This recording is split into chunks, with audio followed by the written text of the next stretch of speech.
really, I am so excited to share what we're going to be talking about tonight, because for me, we've actually never sat down. And I say we specifically because myself, Cindy, what I'd call the team, the core team, mostly of 2010, really felt we'd achieved a huge result at the end of a process, right, which was 6 years of synergy schooling happening. And we never captured how we got to that process. And of course, there can be so much misunderstanding about what is this thing called the synergy IP, the intellectual property. What is this about the synergy methodology? And we have struggled, I must say, even in this last 2 years, of really articulating what it is to ourselves as well. Because what is this thing, what is this like glue, the substance, what we eventually call the golden thread that runs through everything, that is so difficult to capture, at the same time it needs to be done, otherwise it can never be replicated. So when this process started happening, I started to think, okay, well, how could we somehow capture it in some form such that we can actually make sense of it and therefore understand how things go? Because part of my personality is a real person who, when there's a problem, I love to solve it. Right? That's how I function. I'm sometimes what is called a mechanic in some of the personality types, which is if something's not working, my proficiency is in seeing, well, how can we make it work better? Right? So the same stuff with some of you who've been in my workshops, it's because, there's something not working. There's this disconnect between myself and the child. How can I make that work better? Let me improve my communication. And yes, if I say this slightly different, wow, I get a different result and it works. So that's really what I'm here tonight is to try and capture. I'm going to capture that process that we've done. And of course, Cindy's here as well. And Patsy will come a bit later. And I'm going to chat to Kerry.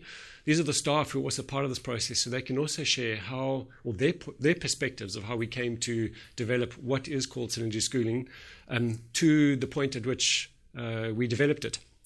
Now, what's really important for me, and I'm going to ask you to support me in this is definitely not about commenting or criticizing what's currently going on now, right? So if it starts coming across at that, please make me aware of it so I can pull myself back on track, because this is not what this is about.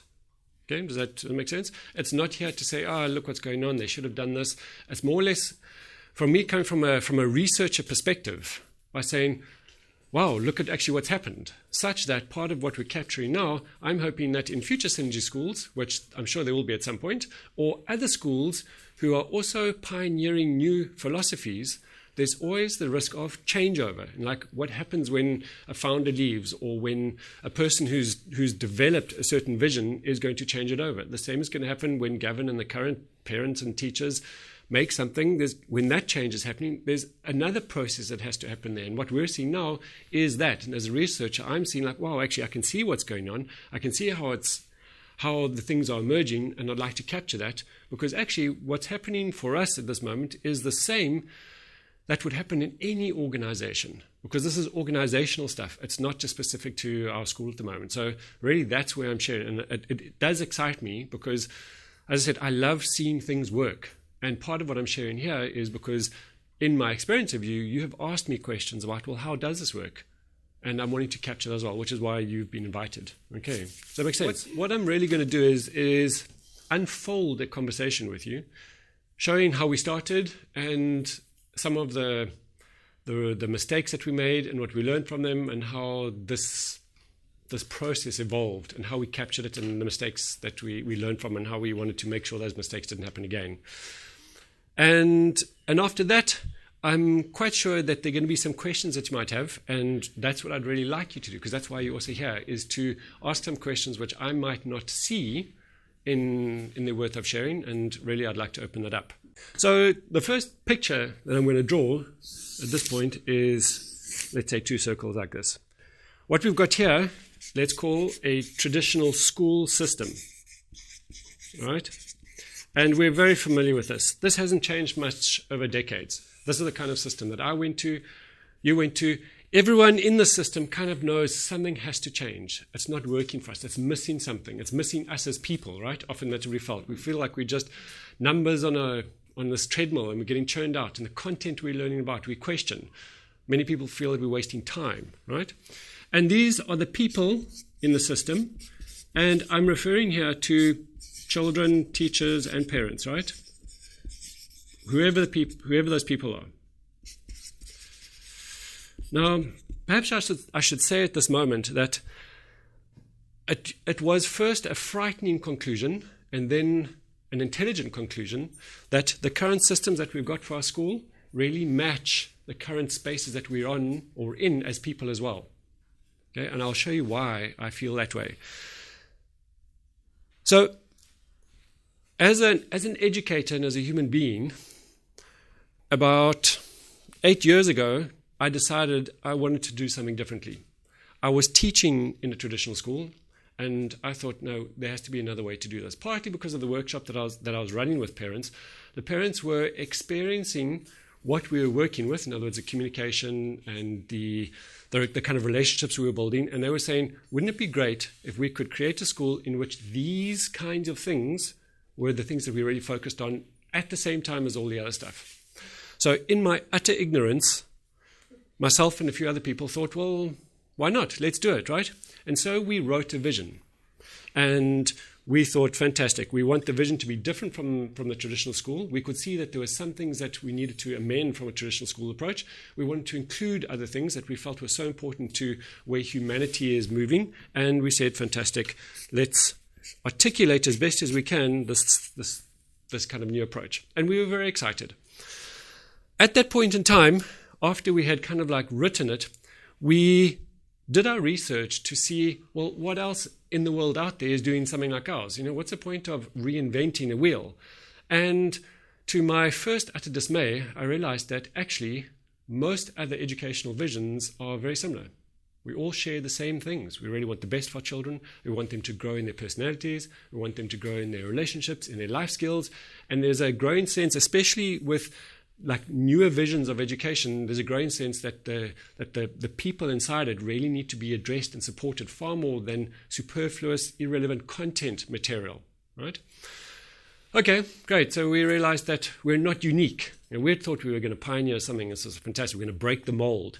And actually we were rather, as I said, at first rather dismayed because everyone else seemed to be doing the same.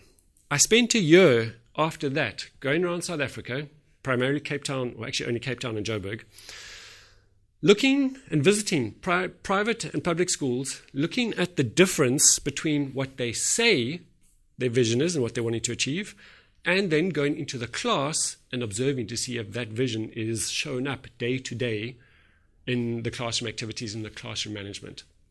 So in the vision statements, which a good marketing copywriter can write and have no clue about education, right? Because it's wanting to attract people. They say things like, we are going to support your child in reaching their full potential. Now, immediately I'm like, my bells go ting-a-ling-a-ling, because what really is a human being's full potential? That's very difficult to actually really articulate. And if someone is saying they're going to achieve that, I start questioning, well, if it's so difficult to actually even define what our full potential is, because I don't think we really know it, then how are you going to know how to get there? Which means you don't actually even know really what you're saying if that's what you're promising these parents are going to achieve. At the same time, I look in the class, and I'm sitting there in a little class, and I'm seeing the quality of the relationship between the teacher and the child being something very different from what they say as I walk into the school. It's a whole different perspective.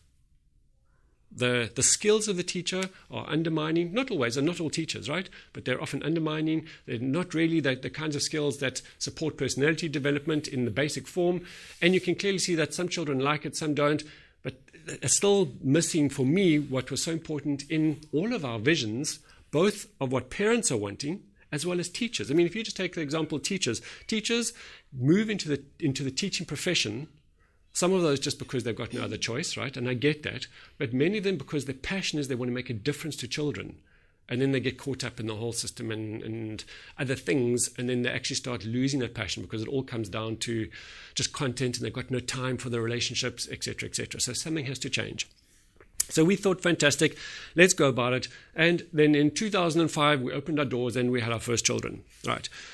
Now, the analogy that I'm going to start painting it's a bit twofold.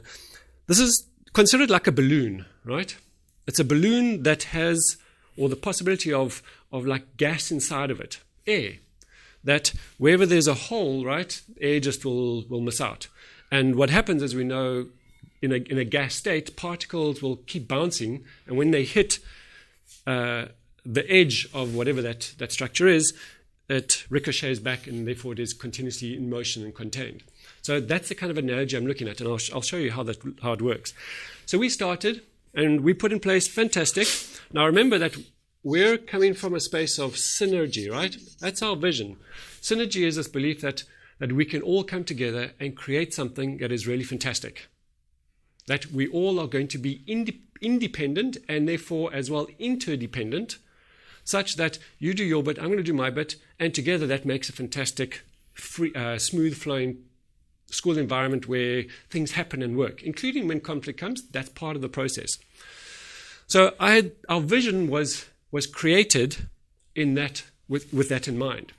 So we opened our doors, started, and very quickly we had something that went right out the door, which was fantastic. So we've employed a teacher, and the teacher turns around to me and says, so what does a synergy teacher do that's different from any other school? And we're like, that's a really good question. Well, you support children, you empower them. Yeah, but how do I do that?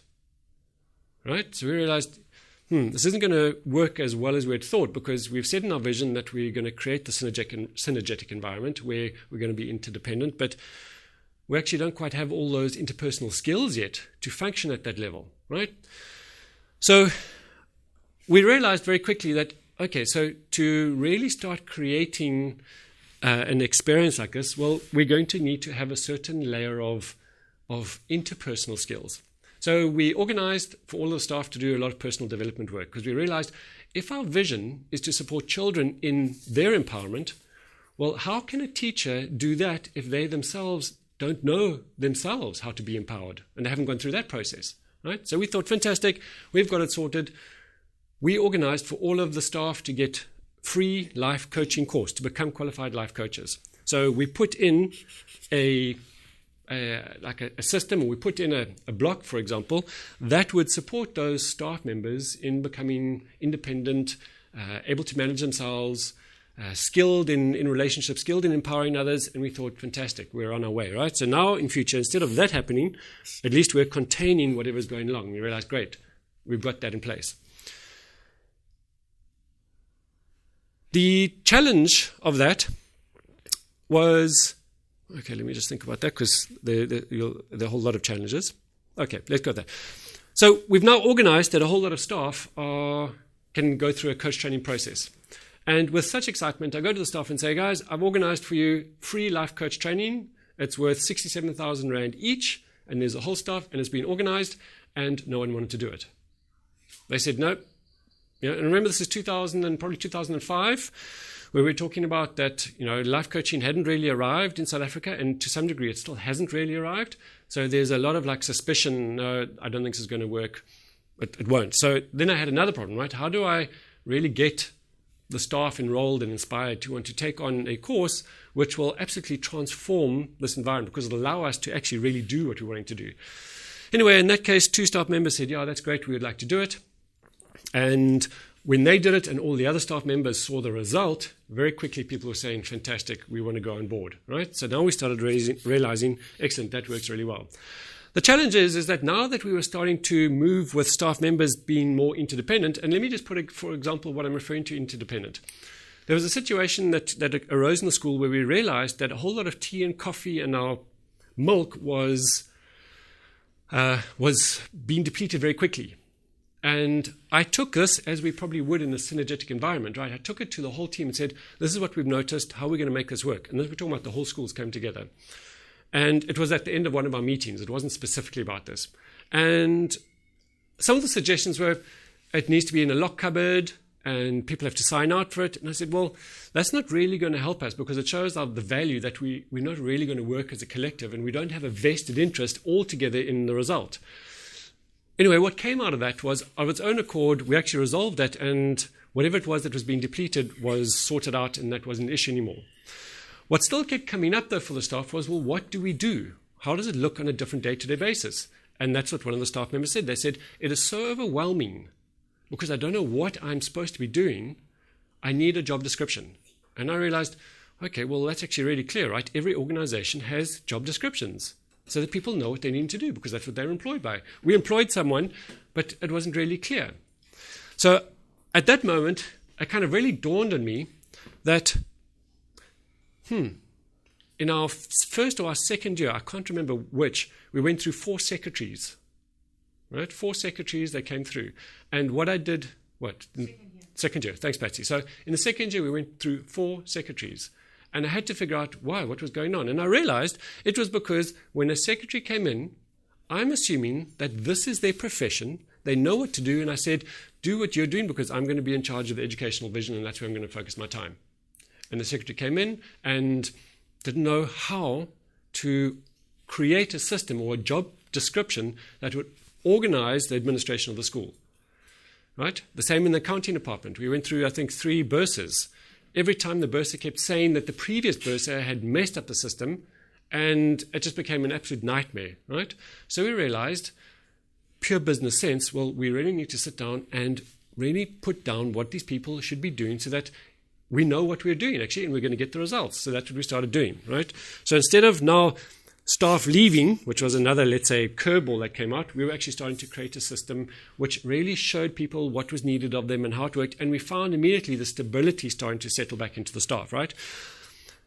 During that process, the cost is parents are coming to us and saying, you've got a high staff turnover rate. Is it because Synergy is just too overwhelming, or they can't function at this level? And we realized that it wasn't that they can't function at this level, it's just that they haven't got the skills to be able to function at that level. So we thought again, well, how can we equip them with these skills? How can we make it work? And out of that, we then design new stuff. So where that comes from, for example, well, I shared now that now we're doing job descriptions, right? And that settled a whole lot of stuff, a whole lot of concerns. Great. Does that make sense so far? Okay, excellent.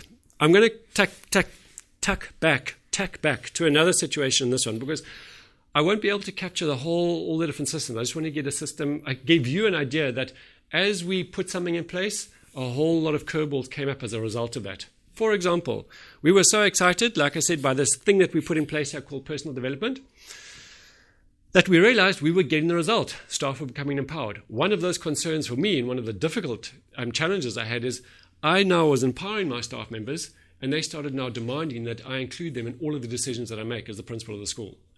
And I don't have time to have a meeting every day to talk to them and share with them about, are we going to make this decision or not? Right? And then they would say, but I have a right to. I have a staff member. I work here. Which we then soon learned is a natural process of someone becoming empowered. We've seen it in the children. We saw it in the children. I'm going to talk about that now. But now I've got these staff members starting to demand and have a right to do this.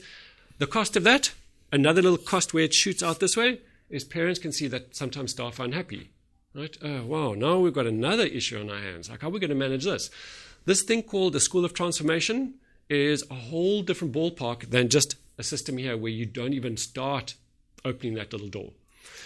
One of the most profound ones for me, though, is we're creating impacts in our staff. We've seen amazing results in the classroom. We're experiencing real dynamics as a school now, as the staff school, because we're seeing that when that person is starting to transform themselves and becoming more able and aware, we're seeing that they're fulfilling what they said they were going to do, which means as a principal, I don't have to check up on them anymore and kind of like catch the balls that they're dropping. There's a sense of we're starting to move faster and faster. The collective's going. There's a lot more excitement. We're seeing things on the same page, and this energy is moving along.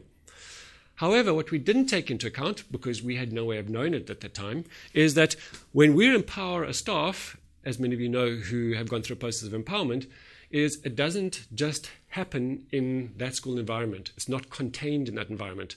It spills over into the home environment. So now I've got an upset staff member because the home environment is in conflict. And that spouse or that staff member is starting to see that synergy is something wrong because my wife is changing, and this is threatening the stability of the home. Because the wife is going back and saying, actually, you know what? I think we should do it this way. Whereas before she never said anything. Right? So we're seeing the shifts now, even on that field. So now I've got a staff member who's bringing the stress and the anxiety of her relationship at home into the classroom in some way. It always comes through. You can't just drop everything at the door. It comes through. And I've realized that there's a big cost to this as well, to the school. So how do I resolve that? So my time again as the principal instead of thinking that let's just sort out teaching children, I've got to support my staff in handling some of these changes, because this isn't just any old normal process. So my time is now spent in also talking to the staff member's partner, just to share, listen, this is actually quite normal. We've experienced it before, and it's okay, you'll work through it, and then you'll find your relationship will be so much better. And I'm realizing I can't go through this every time I'm with a new staff member joins. There has to be another way of doing this that doesn't make it look like something's wrong. I know what I must do. So we put another little catch in, right? Another system that says when a staff member joins, I sit down with that new staff member and the spouse or the partner, and I share with them that in the next 3 to 6 months, it will be likely that you will experience change. And that's okay. It doesn't mean that there's anything wrong. It's just a rechecking to see what your value system is and if that's really important to you. And if that happens, well, in our experience of the past 3 years, that's quite normal. And people have worked through it. And actually, they found it so beneficial afterwards that their relationship has just been taken to another level. Now, that sorted that one out. Now, at least that little thing can ricochet back inside, because we've now tucked that one out, right?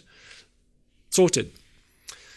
So as you can start seeing, we are starting to fill the gaps of where these concerns might lie. I'm going to take another example. Let me check where we are. I might also add, just off the record here, is that at this point when we put those personal development workshops in, one of the other challenges that we got is that staff members were now so excited by it, but the board, which was the board I was part of, right? It wasn't this current board. It was the Synergy Schooling Board at that time, which was made up of parents. They were not happy that the staff were being coached. They said, no, this is a bit airy-fairy for us. It's not, it's not tested yet. And what other school does this? And the teachers are out of class for 2 days because they're at their workshop. We don't want that.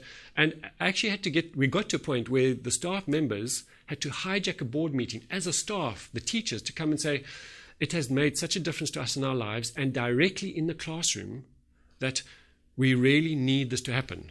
And the board said, okay, they'll give it a go and see if it really works. Yeah? So, I mean, amazing when I think of that. Just how much we had to fight for those things. Anyway, let's take another little example. We've now got amazing changes in the children. And we can see that we're not doing anything really except really being the kind of quality human beings that we all really want to be. And we're seeing that directly translate into the children. We're seeing them become more empowered. But we've got a bit of a challenge now, because the parents are coming to us to say, Robin, this is great. I see my child looks happier, but they're cheeky, they're rude, they're arrogant. They're telling me what's not going on for them at home. What's this word? This isn't working for me anymore. I've never heard it before. And now their children are coming back because that's what we're supporting them and sharing. Instead of throwing a tantrum and hitting someone, we say, engage, share. This isn't working for me, and this is what I'd like to do about it.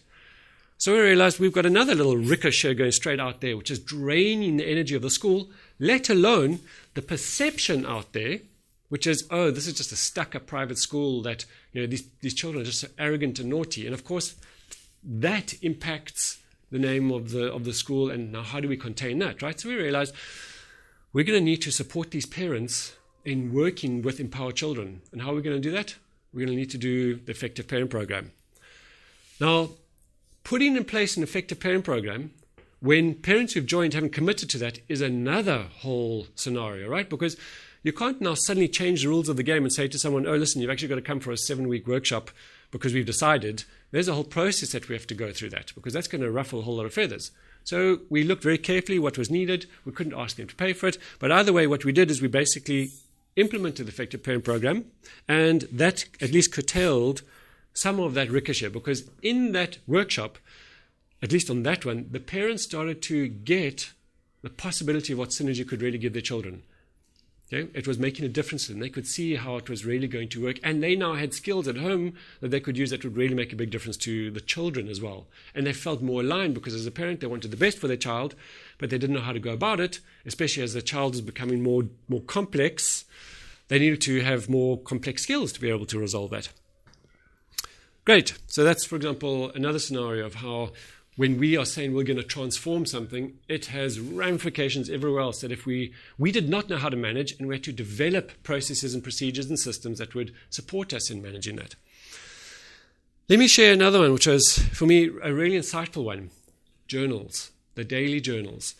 When we originally designed this thing called our approach that we wanted, we realized that we needed to move away from a school environment which was solely child-centered. Traditional school is child-centered, so they say. But we realized that actually the teacher, the parent, and the child are, I don't want to say in equal measure, but there's a serious influence that each one of those have in this thing called an educational environment.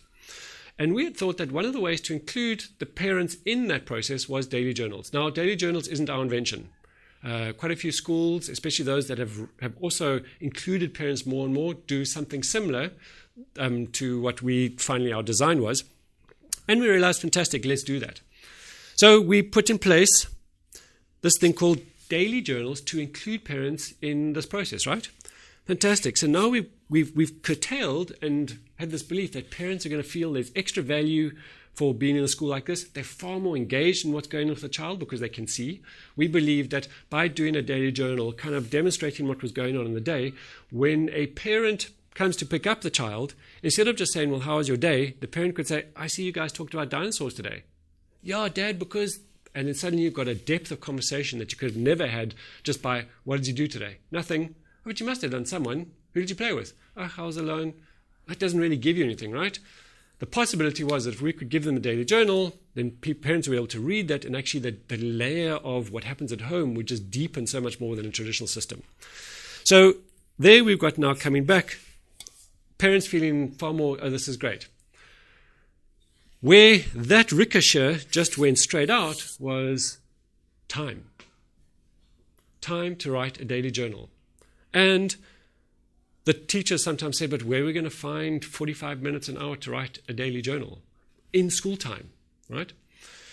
And we realized, and we sat down and thought and said, okay, so what's actually going on here? Is it about how much time it takes, or is it that the teachers do not know how to capture their thoughts and ideas on paper and express them such that someone can understand, and do that at such a pace that it's actually really quick, 10 to 15 minutes, with the appropriate technology? They don't have to go and find this, attach it, hyperlink this, sort that out, but it actually can be done so quickly that therefore it allows us to achieve what we wanted to achieve, but not at the cost of what they're going through. So for us, the whole purpose of this was continuously to see happiness is not the absence of problems, but our ability to deal with them. The ability for us to implement this goal, this vision that we wanted, is not going to be the absence of the challenges that come at us, but it's the ability for us to upskill ourselves to overcome those challenges and still achieve what we wanted. Okay? We also realized that if we didn't support the teachers in those skills, articulating their thinking process very quickly, being able to type very quickly, and manage their time, we saw that that would have ramifications all over. Because the way in which we write reports is for a teacher to sit down, think, this is a child, articulate that on a keyboard, and then obviously share that with the parent. If a teacher doesn't know how to think about what's going on for this child and find those words and put those thoughts on paper very quickly, it's going to take that teacher hours. In the first year of teaching, some of those teachers shared it would take 2 to 3 to 4 hours per child. Multiply 4 by 20 is 80 hours. Where is a teacher going to have 80 extra hours over and above their normal school day to write reports? So we saw that, whoa, actually, we're going to do a whole lot of things at the same time. Instead of saying, okay, we get you really busy and that you can't write the journal yet, we rather saw it as, we haven't supported you in getting the skills that you need so that you can do it in such a way that doesn't negatively impact you. Now it's a different story. Now we said, okay, we acknowledge you won't be able to do it now, and also we don't want you to spend that much time every time doing it. So let's say that you do it when you can, and in 2 terms' time, we would often ask them, when do you think you'll be up to speed again? And they would say, well, give me 2 terms. Then we could support them in the skills of learning how to manage that. Because we realized that being a teacher of a vision like this requires a whole different attitude, a whole different way of seeing how you teach, as well as the skills to be able to teach that way. Otherwise, you're not going to achieve it. So we saw that in, therefore, the teachers taking it on. For example, one of the teachers who hadn't really used a computer. I mean, that's why I said it would take her a long time, right, to do that. And that was That's why we said sometimes that, we gave her 3 terms, I think she'd said, before she could be up to speed enough and take on this fear of computers. And then that's what happened. We got her up to speed on that. That same teacher, being an Afrikaans mother tongue speaker and English not being her primary language, we realized that the process of journaling had another issue, is that her grammar and spelling was shocking. And we had feedback from some parents that I'm so embarrassed to send this on to my father and mother, in other words, my child's grandparents, because if they see that this is the language of my daughter, they're going to think that I'm wasting my money. Right? So now we have to figure out, how do we resolve that? So again, here you think that it's just a journal, but there are a myriad of impacts that all of these things have. How we resolve that quickly is we would just usually share with those parents and say, listen, this is how it is. This teacher speaks Afrikaans as a primary language. We still feel that her doing it this way, as incorrect as her grammar is, will still be of more value to you than actually not having the journal and you thinking, well, her grammar's bad. And they all agreed and said, yes, actually, it is even more worthwhile. But the fact that we had put in another little system and shared that with parents and made sure we did it before they started complaining, we realized that would have resolved that issue. So we realized, great, we've got another little notch there which we could sort out. Plus the other little notch of the report writing. Because, as I said, this teacher, imagine trying to do 80 hours, which that journal writing actually supported her now in bringing that time down hugely. Think of what another 18 hours would have done to that teacher. Burnt them out, probably said, I'm leaving, not coming back. Right? So now we're starting to see that these little things have deep ramifications all over, and we're wanting to find out how we can still achieve this, not at the cost of the people who are there. Okay, we chatted a bit about the journals. Now, what I'm talking about, I've just taken a little bit of the snippets all over. And as you can see that we were actually nearly always on the back foot, because as soon as we did something, it had a ramification. We realized, what are we going to do to make sure that that doesn't have long-term impact? So we would design something else, right? For example, another one of the designs of bringing parents in is the parent rings, right, which some of you experienced. Parent rings would be that opportunity where we could bring in a parent into the school environment during the school day and really demonstrate and let them be part of it for a couple of reasons. Firstly, because how exciting for your child to have you there as part of the day. Amazing, right? Now, there are a couple of things which you can imagine start surfacing when you bring in something like a parent ring. Let's take the first one. I had a parent share with me once. She said, Robin, please take away parent rings. And I shared why. She says, because I can't get there and my child comes home and says, Dad, why aren't you at the parent rings? Everyone else's mom and dad comes, but you don't. And he said, I can't have that. So it's not a good idea. You've got to take them away. So now I have to deal with that scenario, right? Another one is you've got a first-year teacher who has now got 15 parents, some of them powerful parents, assertive, some of them influential in their status, checking you out in your first year. You know what a threat and intimidating that process is. You might also have at that time an assistant or co-teacher who might be taking the ring, and the threat of that, because then suddenly we've got now, after first parent ring, we've got the parents coming back and saying, Robin, we're actually not impressed. We saw what was going on today and nothing really happened. We don't, and I'm like, okay, now how am I going to manage this process, right? So how we did that is we developed another system, and we basically therefore said that, here we go, another system. We said in the first term of a new year, because sometimes the children haven't settled down yet and therefore got that kind of sense of connection with their teacher, we will do the parent rings at the end of the first term. And if it's a new teacher, well, we might need to support them and a whole lot of other things that we realized would make this work and not at the cost of having to just let everything go. Right? So those are another little couple of things we put in place. We also thought, social integration time, what a lovely way to bring in parents to be part of the school day. One of the reasons is we're aware that parents are sometimes late because of traffic and unforeseen and unpredictable circumstances.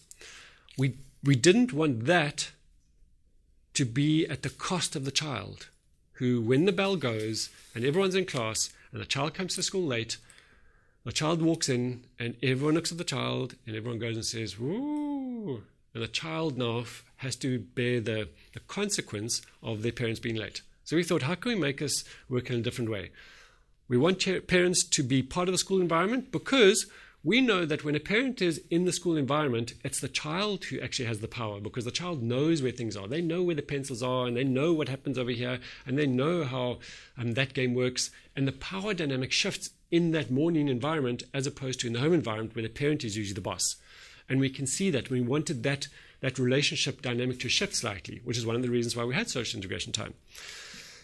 But we realized that parents were coming 15 minutes into social integration time, which in a traditional view is called late. Okay, so we thought another little ricochet out, like, oh, geez, how are we going to manage this? So we thought, okay, we're going to need to share, because we're wanting to function at an interdependent level. I don't want to blame and make someone wrong for coming late. So how could we make this work for both of us? So we realized that when a parent enrolled, let's put that little block there, we're going to have a conversation with them that says, listen, this is the system that we're creating, and we feel it is so important that our children learn the values that we value by us living them. So we want to be upfront about it and say, this is what we're expecting of you, because if you do your part on an interdependent team, we'll do our part, and together we'll make it work. Because I often said to parents, I said, so what would you like me to do? Spend my time, which is your money, on speaking to parents who are coming late and speaking to parents on doing whatever they're supposed to be doing or said they would be doing, or would you like me to spend my time in the classroom with the teacher, skilling them up so that your child just reaps the rewards of that? For me, it's an obvious answer, right? No, we'd much rather the vision being really run through and work, and of course we'll be there on time. I mean, that's what's expected of us. That's a value system that they also have. But we realized that it wasn't happening that way. So one of the things about parent rings, we thought, well, what a clever way to start the parent ring at the same time at the start of social integration time, such that when that door closes, because people don't want to be interrupted once the ring has started, parents will get actually that they can get to school on time, if it actually really matters to them, because it's not particularly nice to be outside when that door is closed. We learned the hard lesson that at first what we did, because we wanted parents to experience the natural consequences of, or if you come after the school starting time, we first put in place that no staff were on the playground. In other words, if you came to drop your child and leave, your child was alone. We wanted the parent to experience that with no one being there, you actually can't leave your child. So it's really difficult for you, so you're going to have to sit there until those doors open. We got such flack from that.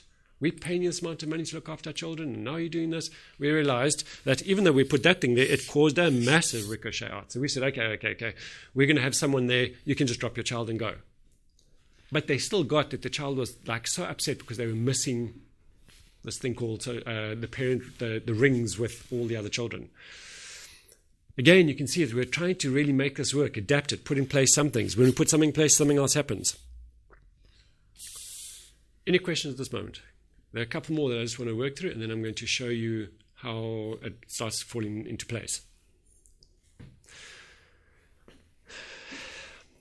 So,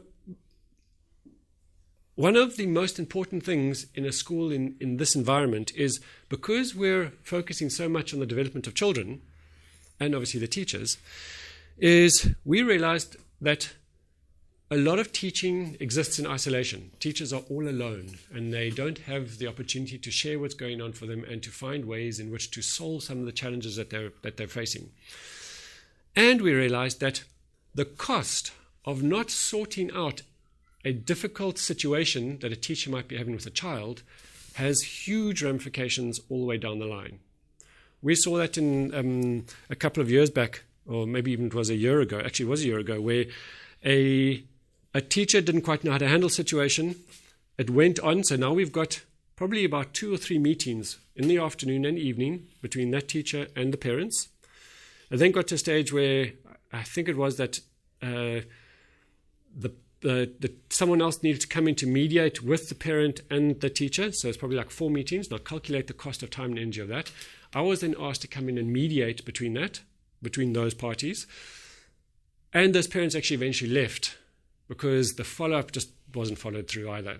Now calculate the cost of that in monetary value of all those meetings, the time of all those meetings, the cost of that parent leaving, which was revenue which was a no-brainer for another 3 years or 4 years, but now that's gone. And of course, no one's coming in to fill that child's space yet because it was still an emerging school.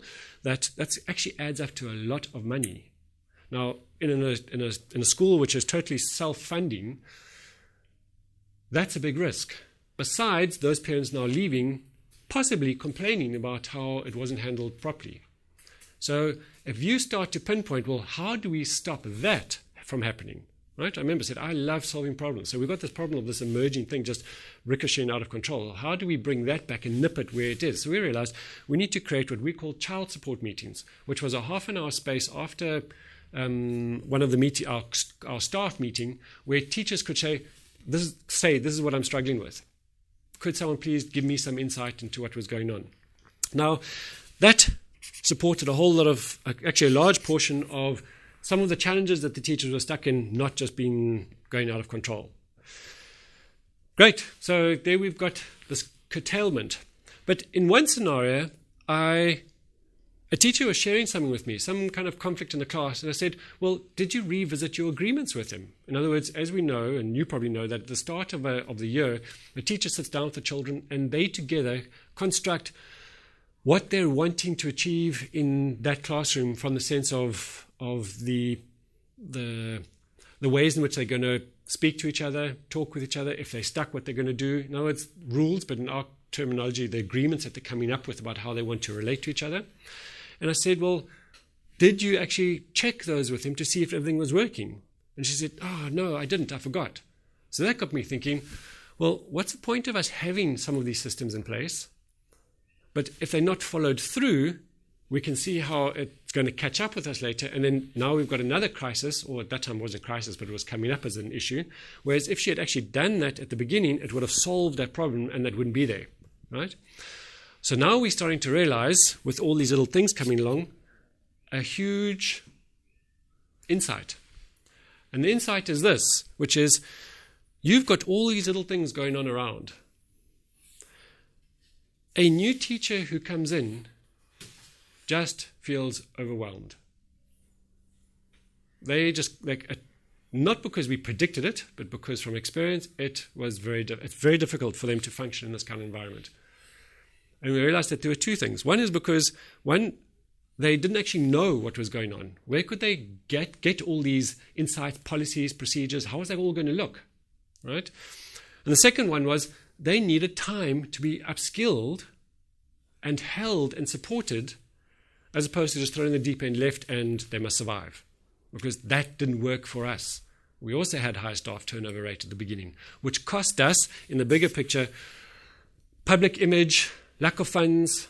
You know what the cost is to employ a new teacher?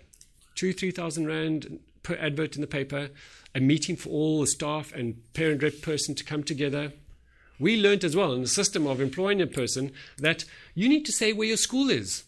We put an advert in the paper, and now that things go online, we have someone applying, we get all the replies back. We say, fantastic, we're going to meet with you. We tell them the address, and they say, oh, I thought you were in Joburg. And we're like, no, we're a school in Cape Town. We've just wasted so much time. So we started developing a whole process, a system, to ensure that we didn't waste our time in the employment process, right? So then we got that, and it started streamlining that. We started to get what we wanted. We could automate it. We could have autoresponders that as soon as someone sent their CV in, sometimes you get 1,000 CVs, an autoresponder went straight back and we said, thanks for giving us your CV. Here are some questions we'd like to answer. Please send them to this address when you're done. Maybe 2% actually fulfilled in that. And we're like, thank goodness, we've just sifted out a whole lot of wasted time and energy. Plus, the school is in Cape Town. Just know that, please. So there you can again see we did that to prevent a huge amount of time and energy and frustration and money in that process.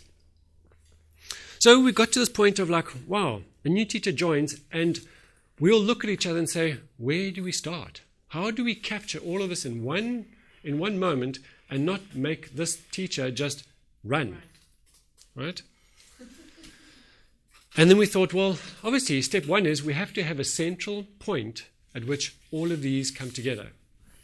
A central point of all of our policies such that if anyone wants to look at them, they can then clearly just go and find out where it is, read it, and then make it work. Okay?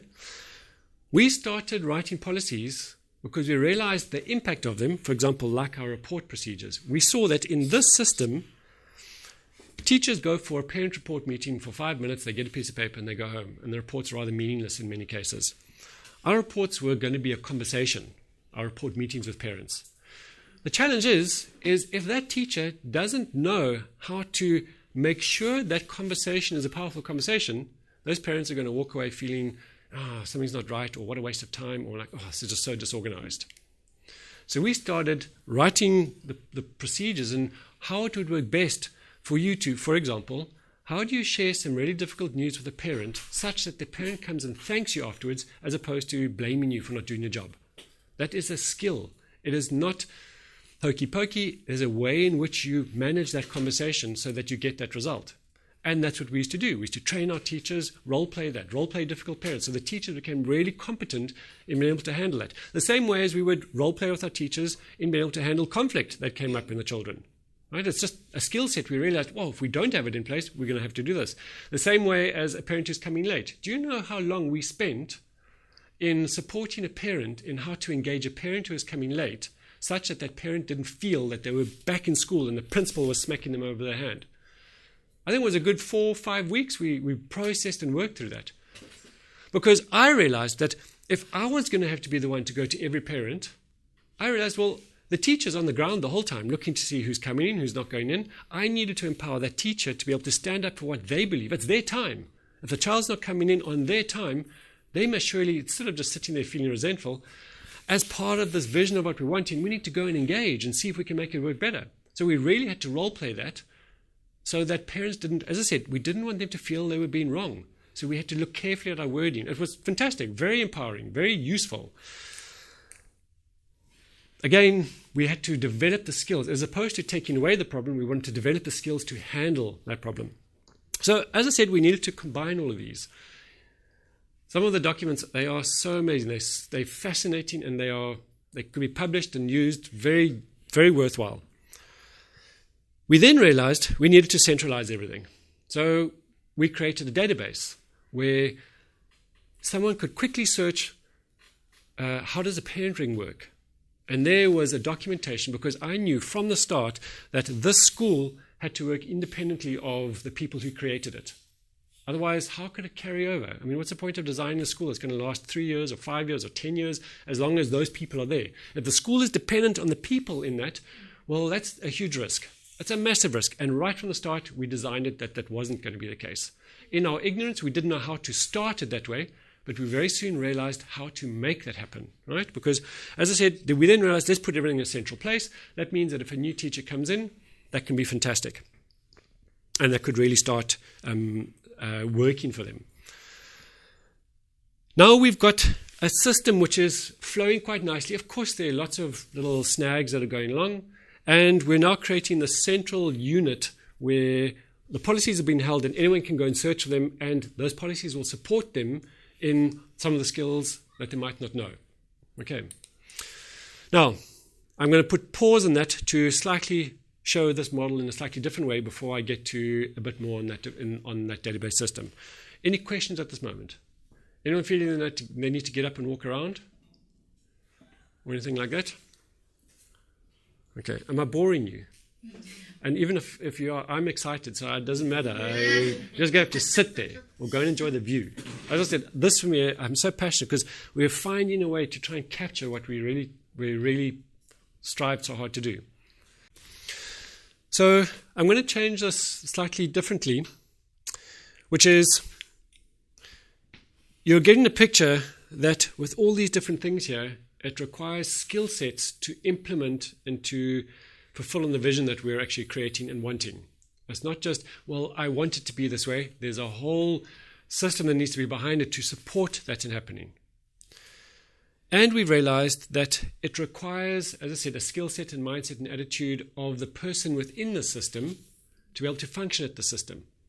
So if we have a first-year teacher coming in who is still at this point, right, because that's the only skill set they've got, that's how they've been trained, they can't function in the system. They find it very overwhelming and they interpret it as incredibly restricting because they don't see that this is actually there to design them. They just see, oh, I have to do it this way, I have to do it that way. How am I going to make it work? What we realized is that part of that is a whole process which we need to support the teachers in until they're at a point at which this actually is working for them, right? Because we can't change this, because if we change some of these things, we actually lose the vision that we're actually really wanting to achieve.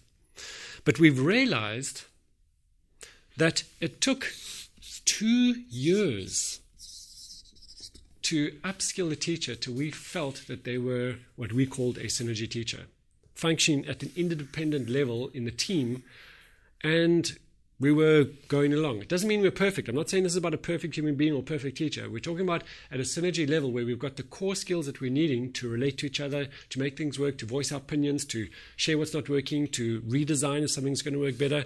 But 2 years, that is a huge amount of time, which has a whole lot of ramifications that when you get a new teacher in and parents have experienced some of the other core teachers for a while and they get a new teacher coming in, it's like, whoa, this is not what I paid for. So now we've got another problem on our hands in that field, right? So we filled another little gap in the system, which is, well, how do we upskill our teachers as quickly as possible and as effortlessly as possible without this being a real slog and a real burnout for everyone? We realized again through systems that as soon as a teacher comes in, their first term is, they don't know what's going on.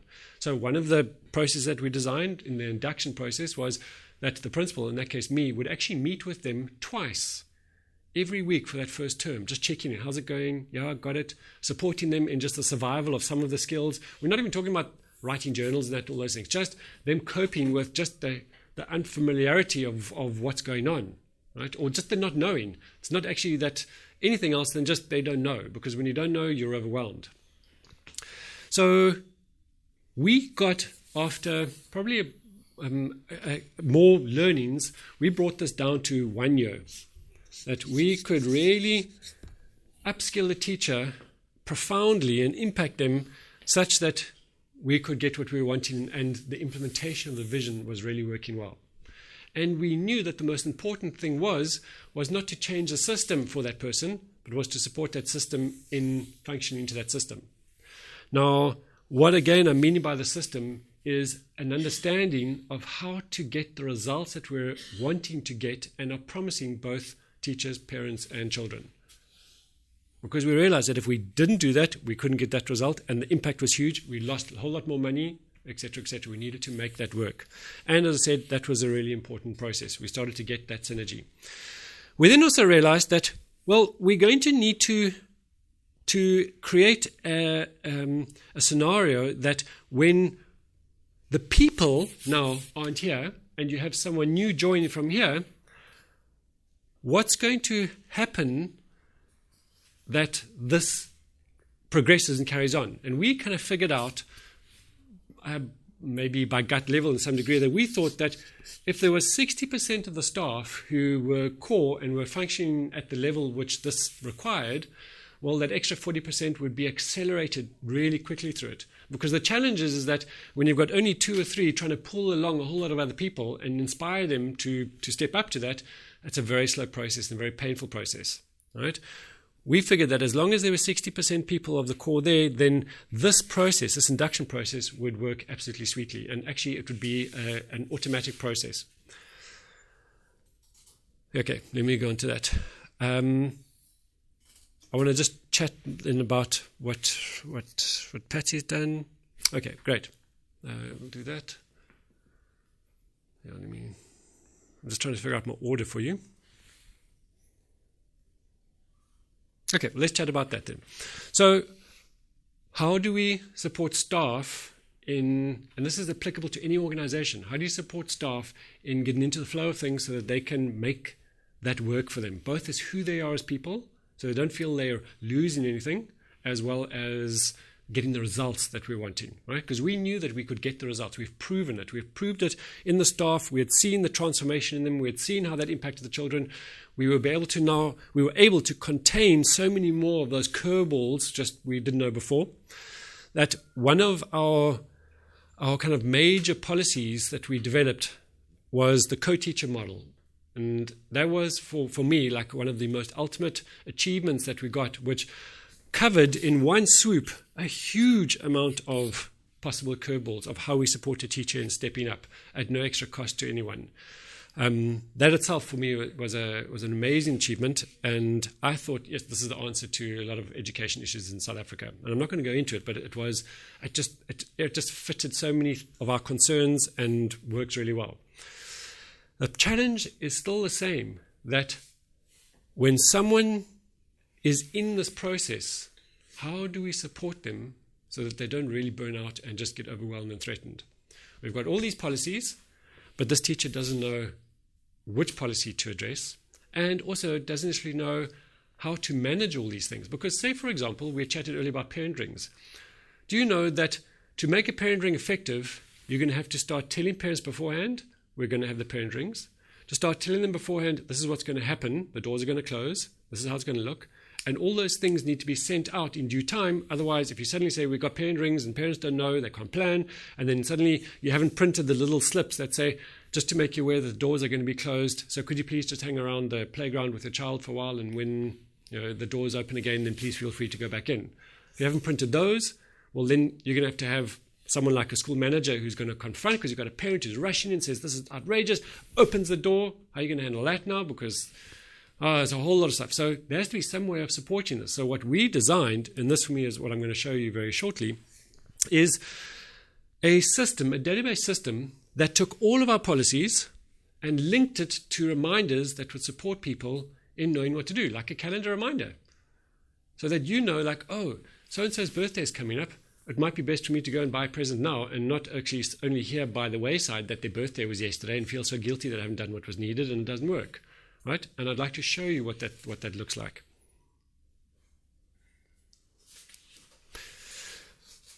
Let me show you that now. Like I had mentioned in this scenario, and this is something that's really useful in this scenario here, is your commitment is only as good as you remembering what it is. Your commitment to someone is only as good as you remembering it. If you forget what the commitment is, how can you fulfill it? Right?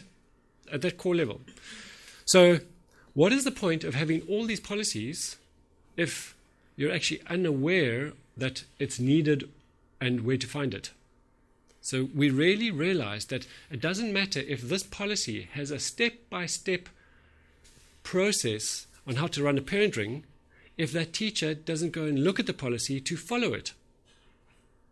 Then they're just going to say, well, I don't know what to do because it's going to rely on something else. So we needed another way of supporting teachers in getting the results that they wanted, which was then the A to Z. So as I said, we came up with a database. We designed it such that a teacher could come and say, I want to see, and this is where this is coming out a bit strange, I want to see all the policies. So here we have a list of all the school policies.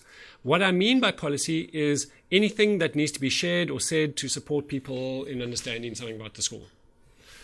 Fire drills, how to have functions, what is this thing about health, music, drama, the enrolling process, the report writing process, irrigation because there's a field, everything that we could put centralized so that it wasn't like, well, I think it's on that person's computer, or I think it's on that person's computer. Eyesight, speech, and hearing tests. There's one. Let's take that. What about that? Great. So this part is what we told parents. When you joined the school, you got the A to Z, which said, this is what we do with ear, eyes. We wanted you to know, right? This part was then just for the staff or for these people to know. Principal, the secretary, the core teachers, and the school manager. The cleaners, the ground staff, they didn't need to know this information about ears and eyes test, right? But that shows you what, so we said during the first term of each and every year, all children will have their hearing tested as well as their eyesight. These are compulsory and the parents pay for this separately. We wish to make sure that ears and eyes are never a problem that compounds due to our ignorance. The child who misses these tests must make them up on their own accord, and it is the teacher's job to ensure to do them. Because we didn't want to get through a challenging situation with the child. It finally comes up 6 months after intervention that actually, hey, their eyesight is murky or a bit fuzzy. We wanted to make sure those things aren't there from the start. So every year we test. So that would give someone an insight into that, right? The same as we could go and find something else. And what we also then did is we linked at the bottom in here if there were any policies that were written to it. So let's take, for example, outings. Okay, let's go take a look at the outings, because that's a big one. Outings require quite a lot. So, outings, there again, it says this is what happens and the parents know about outings. This is what we know. These are the people that it's worthwhile knowing about or know what to do. And then it says, here's the outing process and the outing guidelines for parents. And then you would click on that. And what they would do is that would then pull up the document, the Word document, which would really support you in making sure you have covered everything so you don't make a mistake, which you're going to pay for later. Right? Including class teachers are responsible for this. So in other words, saying right up front, class teachers are responsible. Don't expect someone else to. You're in charge, the class teacher. Even if a parent says, I'd like to organize something, you can never move away that the teacher's in charge. The teacher's responsible. Right? Going down through a whole process, how to create a budget that would support you in figuring out, because how many times did our staff just take the cost divided by the number of children, and then suddenly it's like, oh, who's going to pay for the entrance fees for the parents and the teachers? Suddenly now they're stuck on that. So a whole process and how it would support you in making sure that doesn't happen, right? They gave you even examples, lifting, the issues about lifting, the things you need to look at in lifting, plus, of course, then outings that you need to take. In other words, a fully stocked and checked first aid pouch. Check if any child has specific medication requirements. Outing monies. The camera and video recorder. Cell phone. Ready have in the Cape Medical Response numbers tagged in so that if you're in an accident, it's there on the top of your list. We wanted to make sure that the negligence was just not part of that, and that you didn't get there and suddenly realize, oh, I don't have a first aid pouch, and then suddenly a child has a scratch and you're stuck, because now that teacher's job is trying to find the museum curator who might just have a first aid pouch, whereas you've got it all there. So again, it's really supporting in making sure the success of an outing happens, and that's what we had. We had countless outing after outing after outing, which went so smoothly, worked beautifully, and that was how it worked. To a point. Pardon? Yeah. So then even to a point where it supported people in an outing. Let me just check where it is. Here. Really, like for example, choose a date. And then check with the school diary that that date hasn't been booked, or that there's something else. You don't want to take an outing to the aquarium when on that day we've just gone and booked the ears and eye tests, right? So simple things like that, especially for a new teacher who has never ever gone on an outing, an organized outing. Who's going to show that new teacher how to do that? So everything is really there, and we kept amending it every time we realized that something else was missing. So it goes down. Even how to check, how to inform parents, writing letters, indemnity forms, lifting forms. We wanted it to be as smooth as possible for them during the outing. It's the same as like, listen, phoning in the secretary and saying, we're going to leave the outing now. We'll be back in about 25 minutes. So that if any parent phoned the secretary can automatically say, yep, they're going to be back quite soon. We're sorted.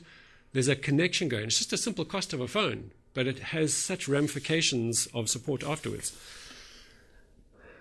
etc., etc. Now, this process is probably nothing new to Synergy either. I mean, every business has detailed procedures, policies of how to do things. Nothing too unfamiliar in this, right? Okay, so let's go with that. So now we're back to this process. So where this became really useful is we realized that some things, for example, let's take parent rings,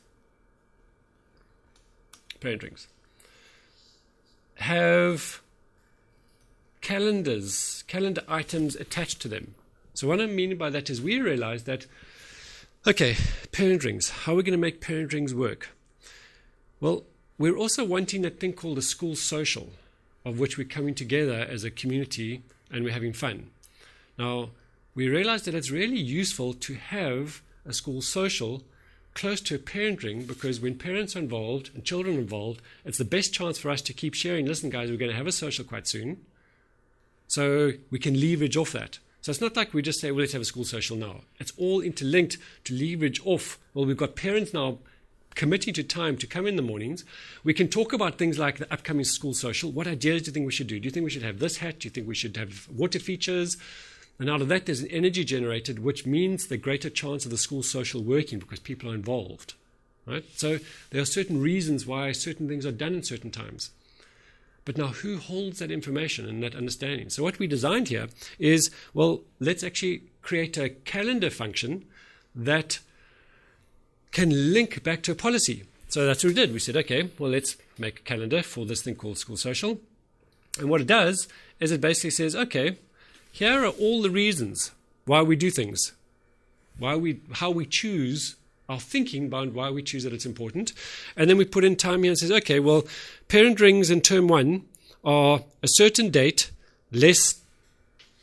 Okay, it doesn't matter how the calendar works, but what it does is basically automatically determines, not automatically, we are programming it to make sure that the date happens because, like I said with the parent rings, here, for example, it says here, whatever the week is of parent rings, minus 2 weeks, but give 2 days, print the document and take to the core meeting to discuss and make sure all things in place. Send out the email to remind parents that civvies can also happen in parent rings because Civvies Day could happen on the first and the last day of parent rings and people needed to be reminded. So there was a way of sharing that so that people would be able to do that because if you didn't know those things, you wouldn't be able to do it. Okay, does that make sense? Can you see how this calendar function starts reminding you of some of the things that would be useful for you to do so that it actually does work? Okay. Now, that's fine. We've looked at a whole lot of those things. Oh, close that. What we also realized is there needs to be another way which this is more personalized. Now, there's 2 specific roles that people have. And what we figured out is, okay, so how could we make that work? So we then designed a function which is, okay, well, let's check the things that staff are doing. So I'm taking an example of Cindy. And Cindy's going to log in. And what comes up then, pardon, is as of this date, 2012, March the 16th, it tells what's going on. But we're going to take this back to a date when this was more there. Okay? And it's basically saying that at this date, before this date, what hasn't she done or completed? And between now and in 14 days, these are the things that are coming up that she needs to be aware of that would support her in remembering what's going on. So, for example, she becomes aware that in the term 4, because obviously remember our year is at the end of, we have January to December, the update forms that are sent out to all the parents to make sure we've got the details need to be back on that day. We've also got the staff social coming up on a certain day, being I think it was a Friday, the 21st of October. And it says here, a reminder to teachers to put this and update forms back into their weekly emails to parents. In other words, then the teacher goes, oh, okay. So in the weekly email writes, just a reminder to all the parents, your update forms and uniform orders need to be back by a certain date.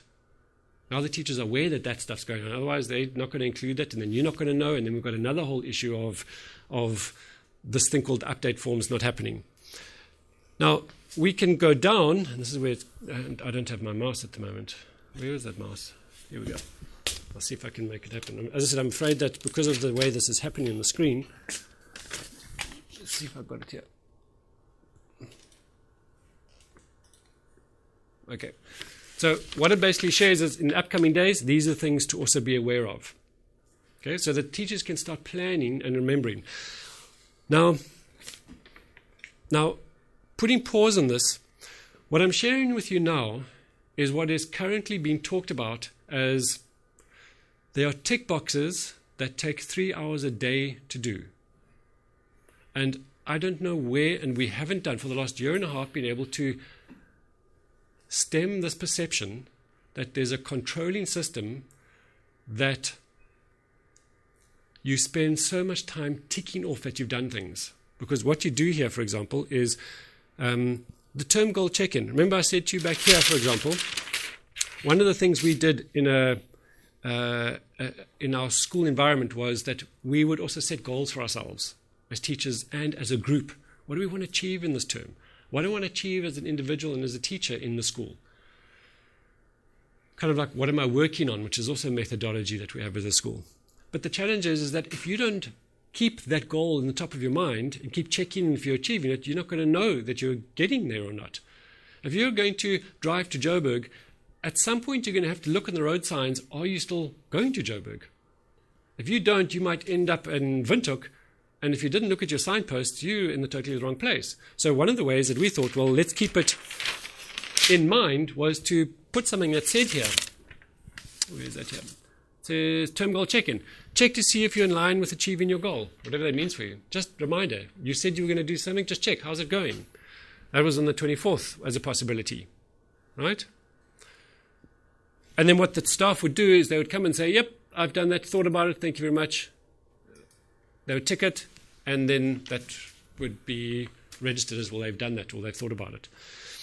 So what that did is it supported teachers in being aware of what was needing to be done so that we could all function and achieve what we needed to achieve. If it was that they wanted to take more time, well, they could, here it says like days delay, they could make it longer, they could change it if they wanted to, but it was there as a reminder to support them. And for a lot of the time, we had to support teachers and saying, this isn't here to control you, this is actually here to support you, because if you don't know how to run a parent meeting or a parent ring and you haven't sent your emails out, you're going to pay for that because it's going to be so disorganized. If it was, and this is where in the first year teacher, this is how we could get that acceleration down, because teachers now knew, thank goodness, I can see what's coming up. Something pops up and reminds me, I've got this to think of. I must send this email out, or else I'm not going to get the result. But if they go and say, now, what does this mean, term goal check-in? Can I please look at it? So they click there, and what comes up is this process here. Let me go back here. And it basically says, at each term of projections, the staff do this, check this. So a new teacher would suddenly have the link back to understanding the theory, and so they started to assimilate and understand why things were all working and how it was important for them. Make sense? Great. Do I need to go any more on that A to Z? Okay. The principles are quite clear. Great. And might be useful just to check in now with Patsy and Cindy, the part of their experience of how this supported them. So I don't know if Patsy, Cindy, you want to share anything, add on to this? So I think I was part of the school for when there was no A to Z and when there was, and in the process of developing it. So it's, for me, it was like a huge, like a stark contrast before and after, because basically what it did was whenever I was unsure of something, I can go check the A to Z, but it also reminded me, and I mean, like everybody is human, there were balls that I could have easily dropped that I could just go check. If I would set a time in the day that I'll go check the A to Z, and then I'll be like, oh man, I forgot about that. Or even like, it's really helpful with things like writing weekly mails to parents, because before you do that, you just go check the A to Z, see what dates are coming up, see what's important. And it took me a lot less time, because I didn't have to now go to wherever my notes were about what was coming up that term, but I could just use that as a resource. And it really, I mean, I'd noticed it particularly with new teachers, actually. They would come and they say, well, in the A to Z, it says this. What is that? I don't know what that is. So either they would have read up on it and had questions about, like, well, how do I manage a parent ring? Or what is, when do we have to start, when are we going to start writing reports or things like that? They'd come already with a question. So it wasn't that we had to now go, okay, this is week 3 of the term 1, and therefore as a new teacher you should be aware of this, this and this. They already came with a lot of the questions, which was really useful. And then I think the other thing linked to the dates is that often Annette, who was the secretary, she would come already with all the documentation, so we wouldn't get to the meeting and say, like, we've got parent rings in a week, what needs to be prepared. She would already have that ready and would have actually gone through the policy and put in a lot of time, a lot of things in time and space, which means that all that needed to be done in that meeting was the information relayed, rather than what did we do last time that didn't work, which is what we spent a lot of time doing before. Was like, we'd get to, okay, it's parent ring week in 2 weeks time, what didn't work, is there any, and by that stage that had been a whole term since the last time we had parent rings, and it would be, we wouldn't have necessarily remembered what to carry through. Whereas with the policy, it already had all those questions to ask us and things to bring up, so it would be a lot more time efficient and effective. And also, meant you could take a lot more responsibility. So if you didn't know what you were supposed to do, you could go and have a look for yourself. So for me, it was really, really valuable, and I didn't find it taking a whole lot of time. We also got it printed out, like all the dates at the beginning of the term, which meant I had it on hand all the time. So even if I couldn't access a computer, I could have it with me, that I could look through just the date part of it, which was really useful as well. Like a term calendar for teachers. Yeah, exactly. Specific to teachers. Yes, and you can import that into your calendar, like that you would use for your term, and print that out. So for me, it saved a lot of time. So I remember before, I used to get all the dates at a meeting, go and like type them into the calendar, then another date would change, you'd have to go back and change it, etc., etc. Whereas this way, the dates were, I think you just put, there's an import function where you could just import them straight into your calendar and print it out, so you'd have it on hand. Yeah. And in that same light, like we shared with the child support meetings, is we knew that if we wanted to support a teacher in checking their agreements at the start of every term, we put it into the A to Z, so it popped up and said, check the agreements every term. Whereas before, I was assuming that they would remember it and do it. Whereas now we could actually have a way in which it would remind them automatically.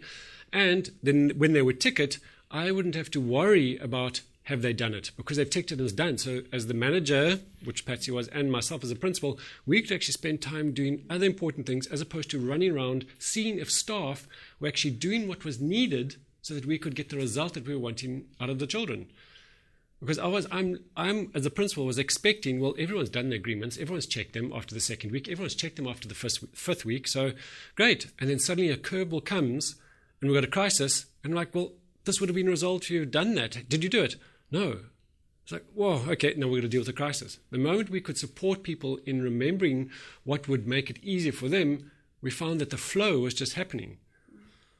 Yeah, and I think the other thing was that even though it looks very structured, there was space for it to be flexible. So an example was what we realized with, like what we talked about with first term parent rings. We realized we set the parent rings early in the term so we could have the social, so that we could build relationships. But we realized, like Robin shared earlier, in the first term that didn't work because the relationships were still being built and we needed more time with the class. So then we could adjust the A to Z so that it could work better for the teachers. So it wasn't that it was like stuck in stone, written in stone, and we couldn't change it. It was that, okay, well, this is what has worked in the past and what we've seen, and then once we know the reasons why it works, and then what we propose to be different, and that sometimes took some dialogue, then when we could change it to work better for us. So I didn't really find it restrictive. I found it a lot more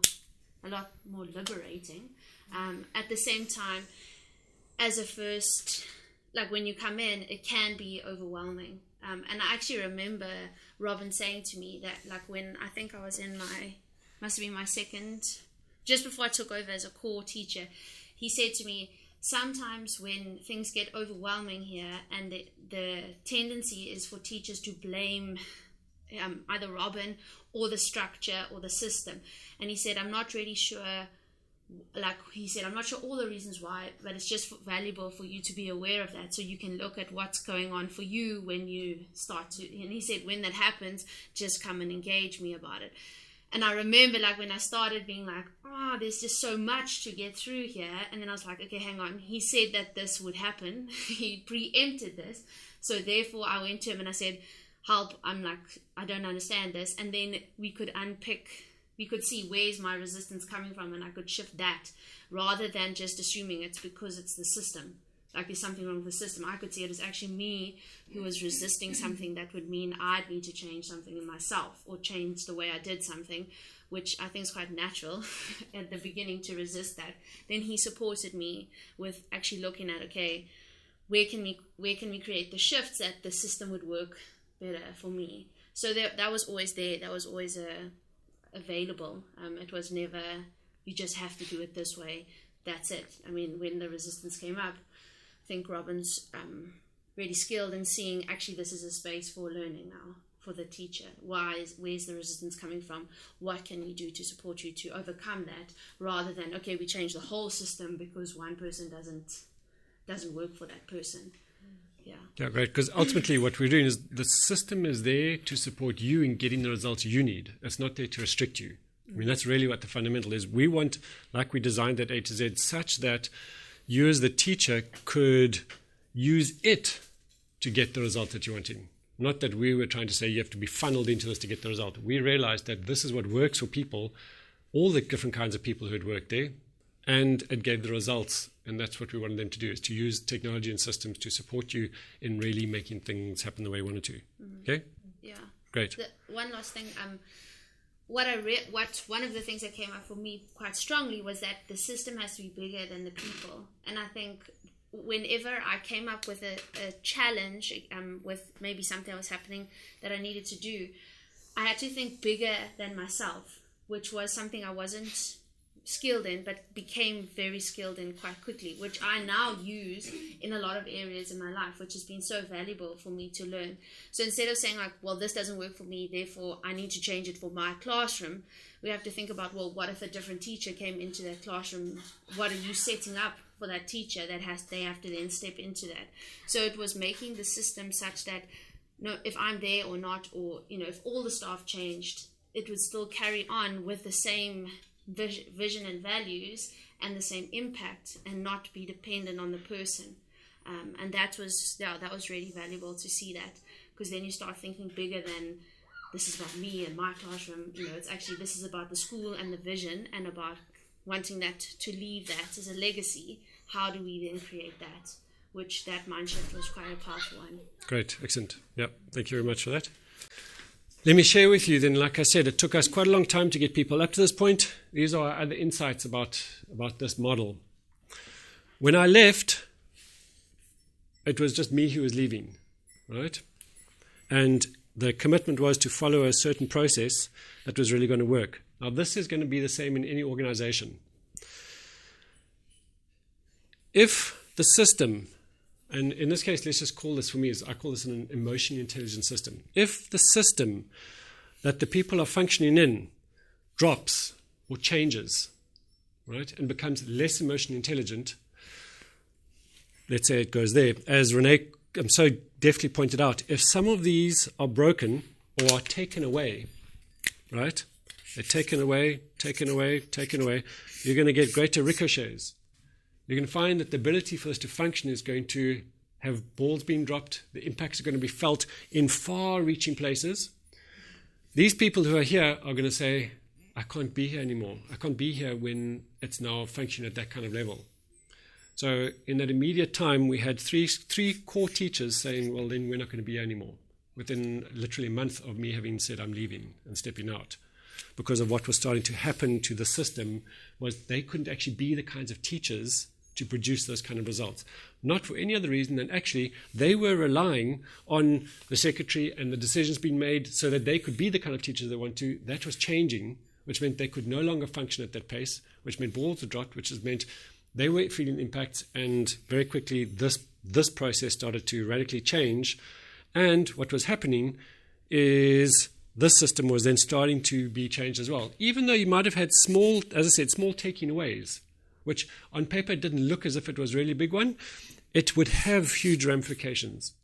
And the reason why is because and this is this system here, when you're using a system which is more finely tuned and is more interdependent on other people doing their bit, you're moving at a faster pace, which means if that person drops that ball there, it is felt throughout the whole system. Whereas in a traditional school, it's not felt too much. I once asked Annette, who worked in traditional school, I said, why is it that it's energy? We just forget one small thing and we all feel the shadows of that small thing. She says, well, the challenge is so many things fall through the cracks here, but no one even knows that they're falling through, so it doesn't even matter.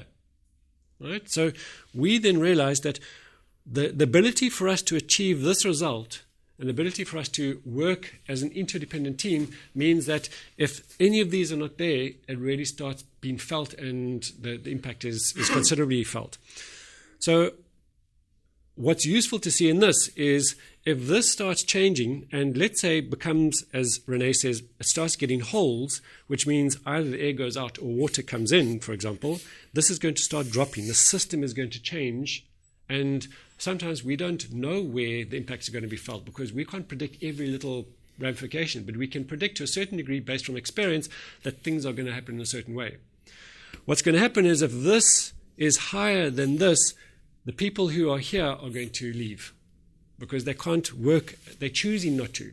You ask any of the teachers who've left the school, in my time and in the time at the moment, and they all said they will never go back into teaching in a traditional school environment because they can't anymore. They can't function at this level in a traditional school environment unless they're going into there to change it.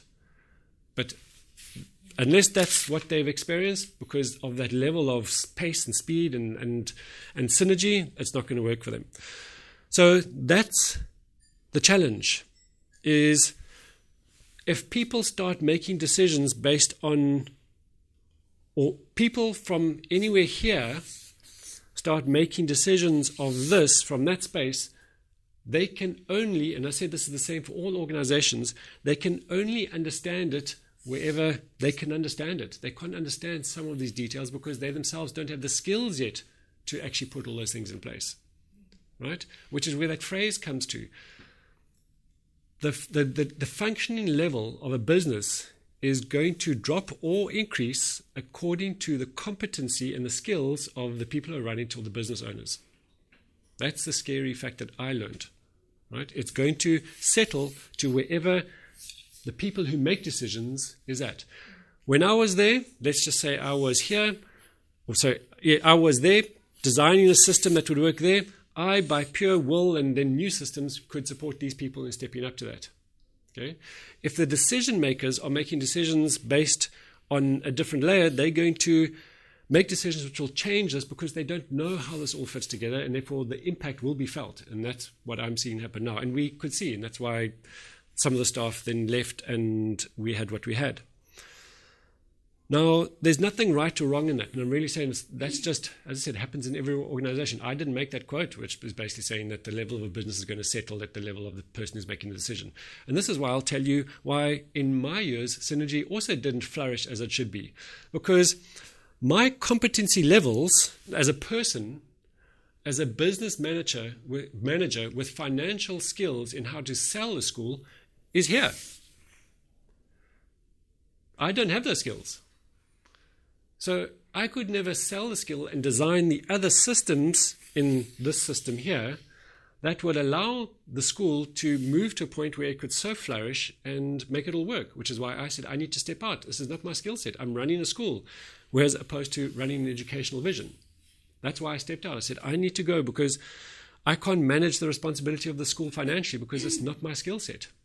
So Synergy in its financial understanding and workability might have been surviving, but it could never really flourish because I don't have those skill sets.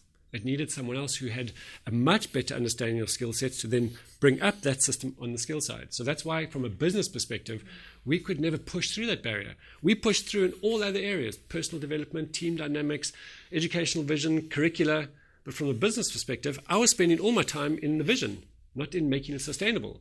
And I paid the cost personally for that because I funded the school until that point. And then I said, well, it needs to be an interdependent process. There needs to be someone else out there who's got much better skills than I can, who can supplement it. Otherwise, this can't take off.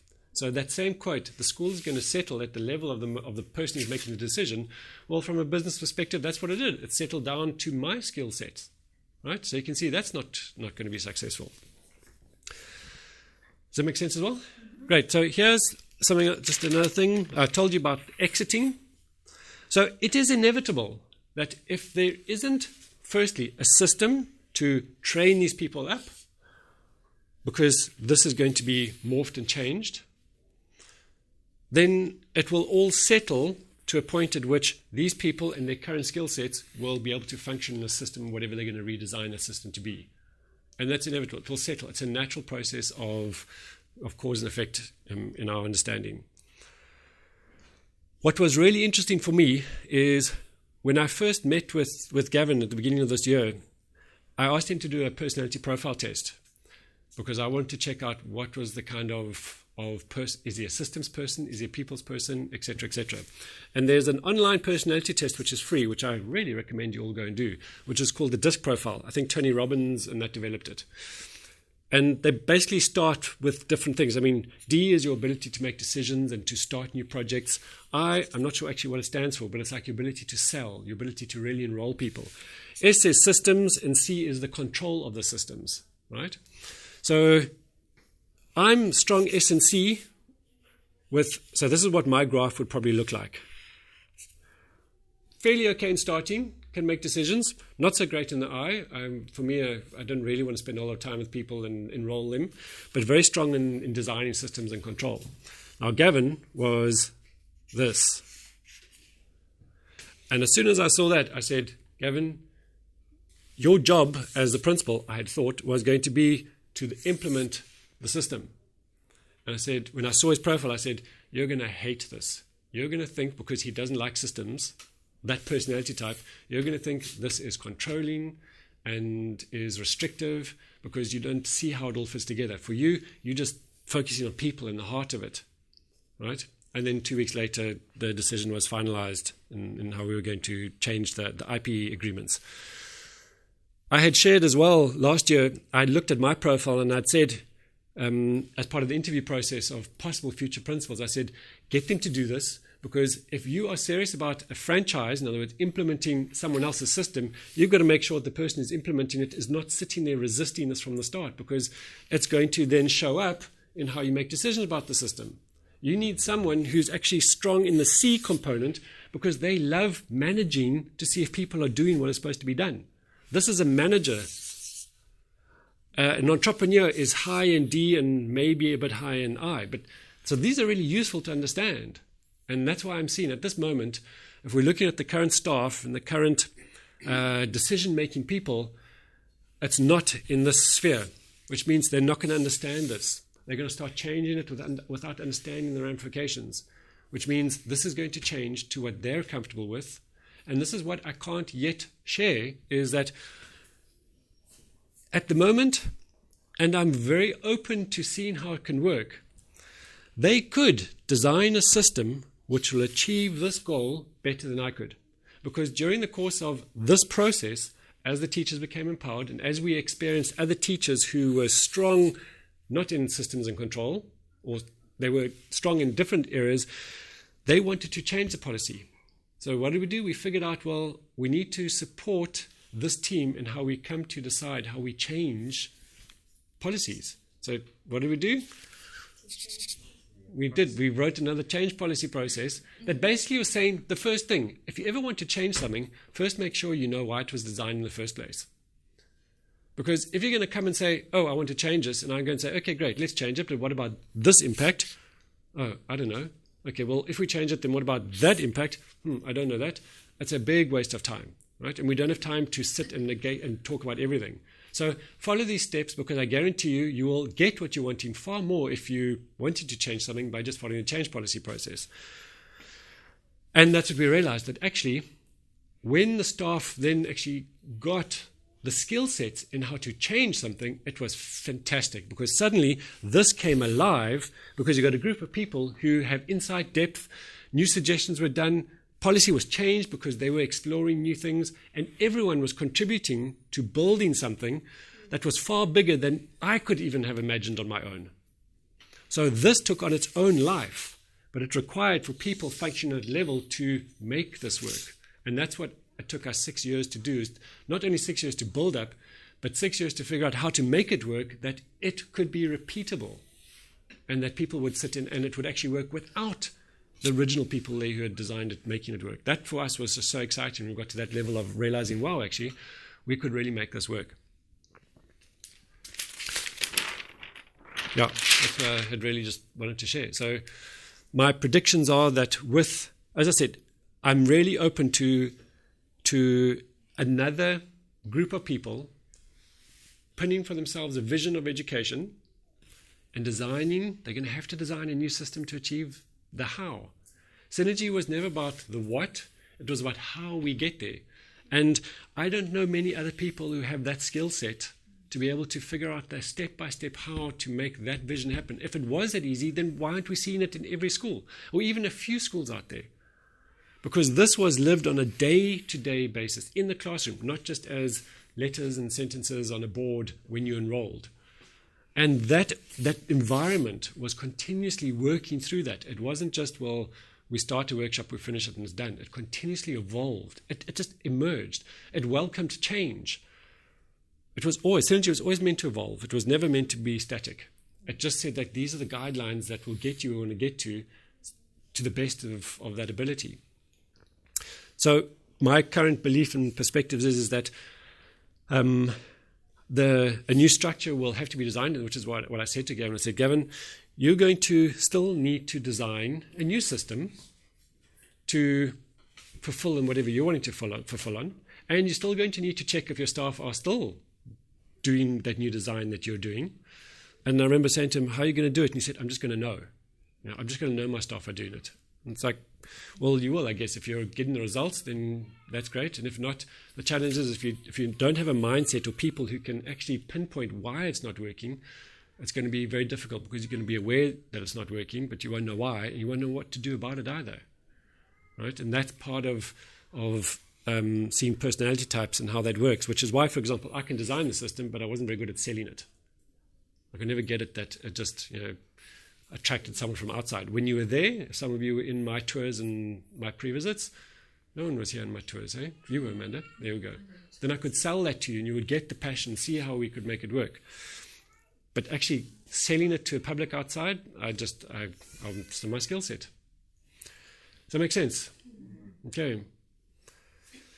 Can you see that where it's going and the inevitable process and the risks that we take? And as those change more and more, then, based on that level of decision making, that's a challenge. And for anyone who has a vision and wants to take people there, the people are always going to question that unless there's such a strong leadership that will bring these people regardless through that pace.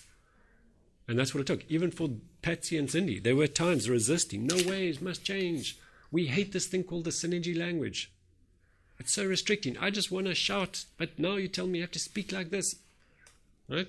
They all went through that same process. Any questions from your side? Any further insights you wanting before we finish? I'm not sure if this is relevant now, but my question to you is, you're very passionate about what you've created. Where to now for you in this whole picture? Okay. Where to now for synergy, do you think? Although I think you've given us a little bit of an idea, and we're obviously experiencing a little bit of an idea of that. And we obviously, nobody knows where it's going to go in that sense. But what are you going to do about future schools? Where are you with all of that? Okay, because this is still very much part of you and part of your life, just the way you talk about it. So you've stepped out of it, but now where? I'm just curious. I'm not sure if it's appropriate now. Well, I'll answer very quickly. I'm just interested. There is a big hole over here, right, which I didn't leave open. This hole is, how does the founder step out such that it all carries on and works really well?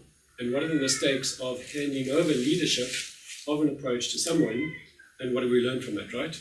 First and foremost, what I would now do to block that up is at a future handover, get really clear that this is how it works, and this is what we need to do to make it work, right? In other words, as an uttermost commitment from the people who are taking it over, because that actually wasn't there, and that was never really checked.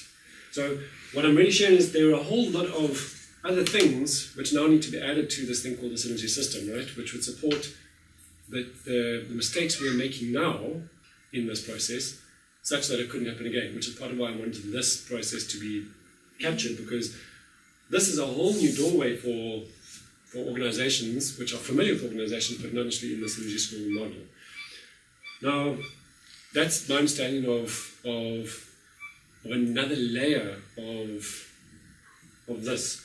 When I stepped out, my original passion was to see how we could automate this uplifting of people very quickly, and especially the synergy skills which are so unique to synergy.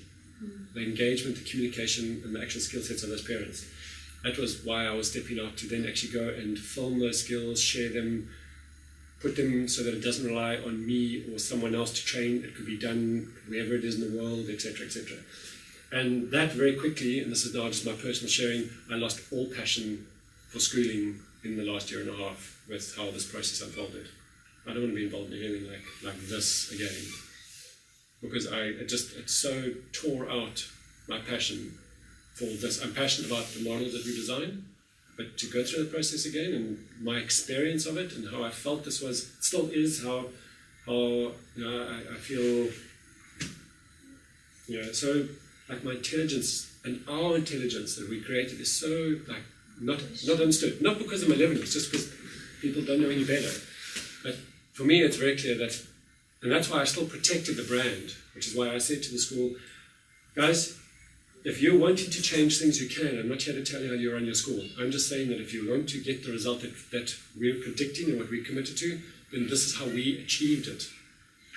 Right? If you want to do it differently, that's fine. But then I know that there might be someone else out there who wants to open up a synergy school because they have the same vision and they're willing to follow it and give it that go that they can.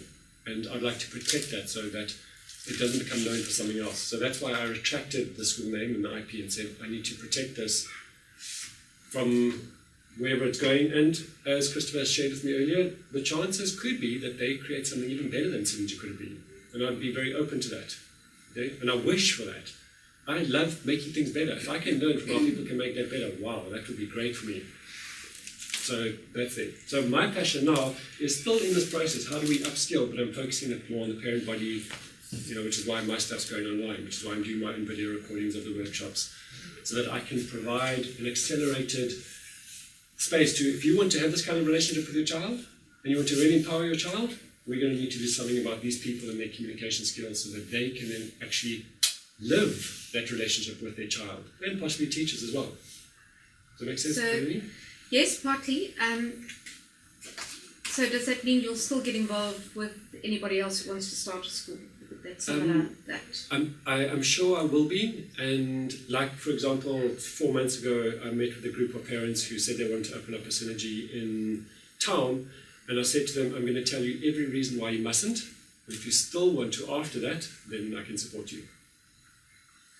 Because it requires something far more. It was in my utter ignorance I started this. Sure. Absolute ignorance. It's been worth it and I've learnt it. I wouldn't wish it upon anyone. Francois said, it must have been so fun creating. I said it wasn't. We were always in survival mode. Mm-hmm.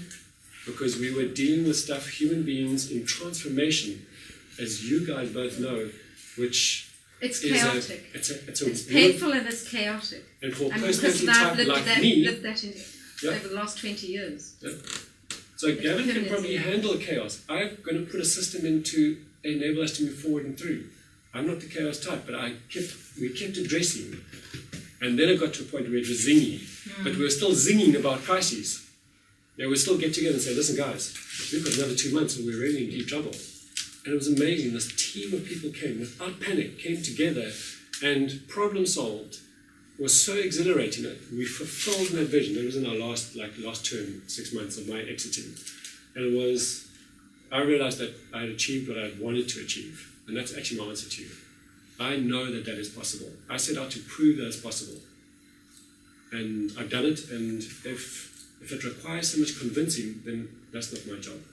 I'm not going to do that. Okay? Yes. Okay. Robin, I guess we all don't know exactly where the school's going to go and how it's going to go, and perhaps, like you say, they'll develop better systems, and maybe they won't. From your viewpoint, in terms of the system you've created and developed, yes, you obviously were there from the beginning of it, yes, through its whole development, as some of the teachers were. So, in a way, like for example, the teachers from the beginning, they were part of the process in terms of a gradient.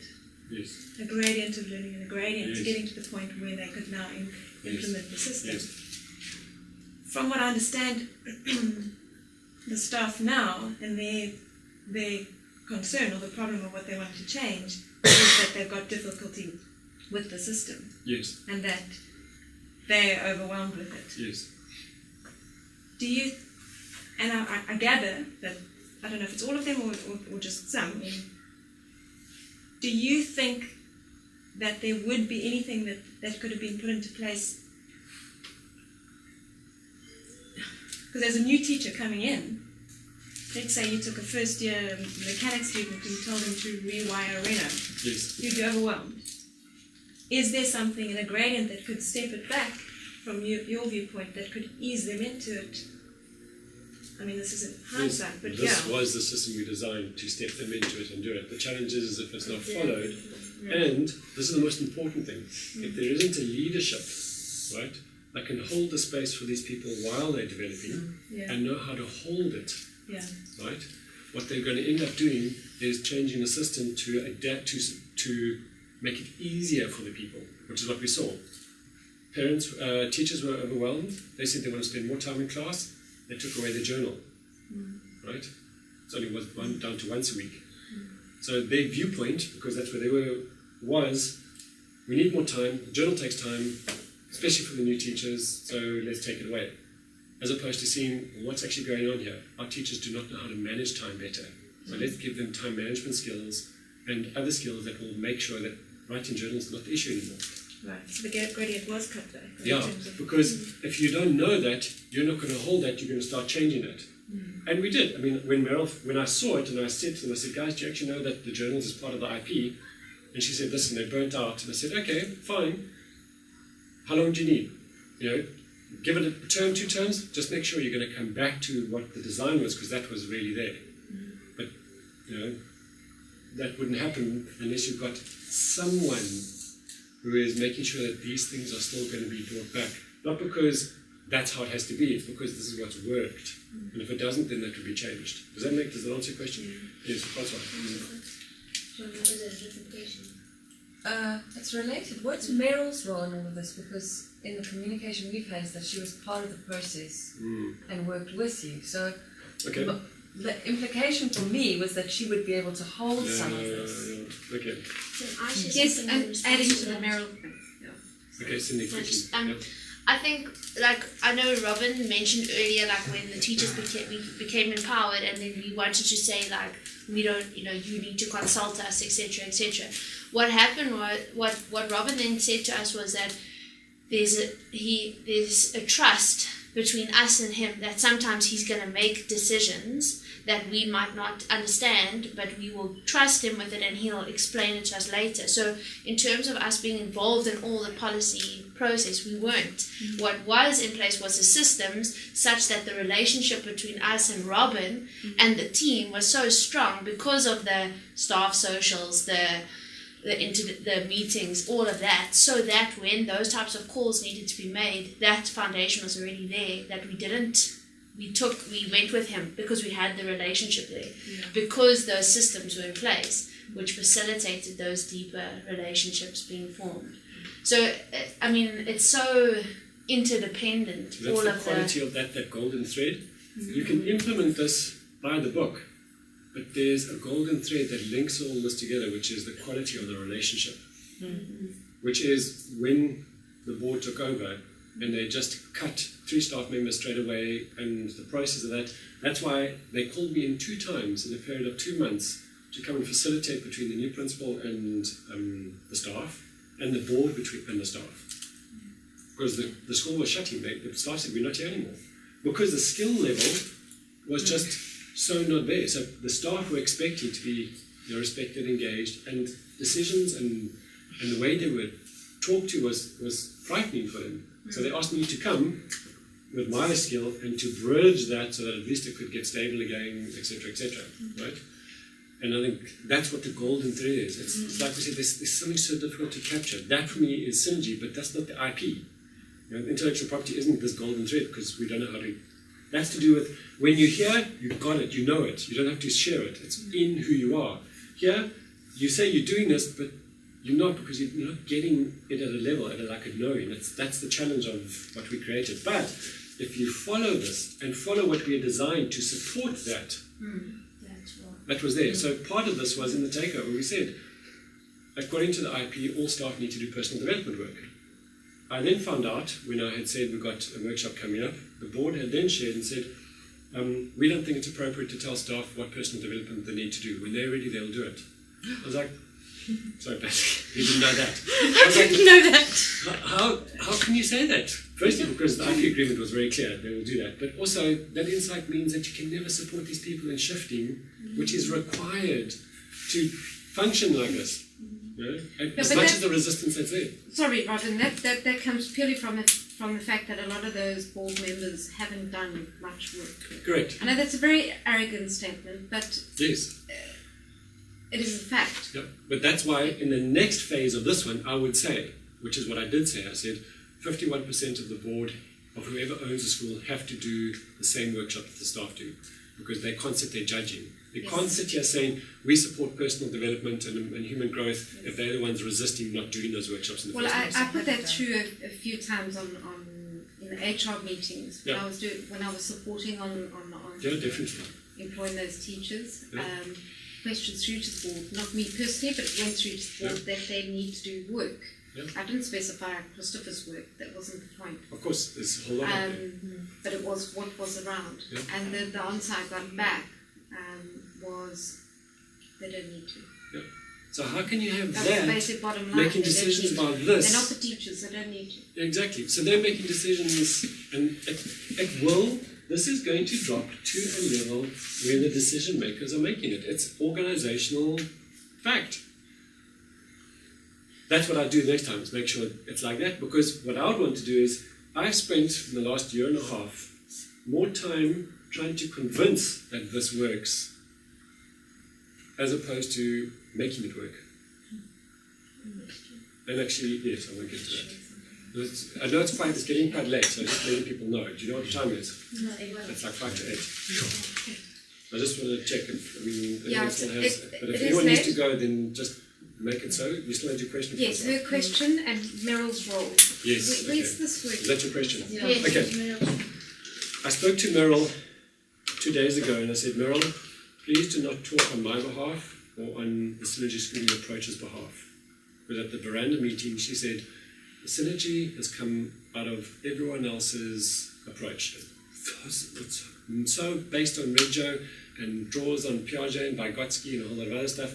And I said to her, Meryl, you've just undermined 6 years of hard work of all of our staff. The vision is drawn on, like all those other educationists, on an educational vision, which is fantastic. That how-to is only by what we've done in designing this. I meant to tackle that in the meeting, and I didn't, because I picked up on that So immediately. Meryl, as my co-founder, we had the same thing of let's start this. And then because there was no money, she couldn't hang around, right? She carried on doing her own crises and interventions with her own school or ex-school and other stuff. And she was never part of this process. Even though she gets the vision, she doesn't understand how these things work, because she's also never done personal development work, and that's fine because there's never been a conflict in her and my relationship around that. Right? We both function that we just trust each other doing our stuff, and that's how it works, right? She was called in, obviously, at this last part because she was going to support the school in March, April last year, because it was just going to be in crisis again because people were not able to hold those spaces. And she was just supporting a school in surviving. But she could never support this school in surviving because she just has no skills and didn't understand how this all worked together.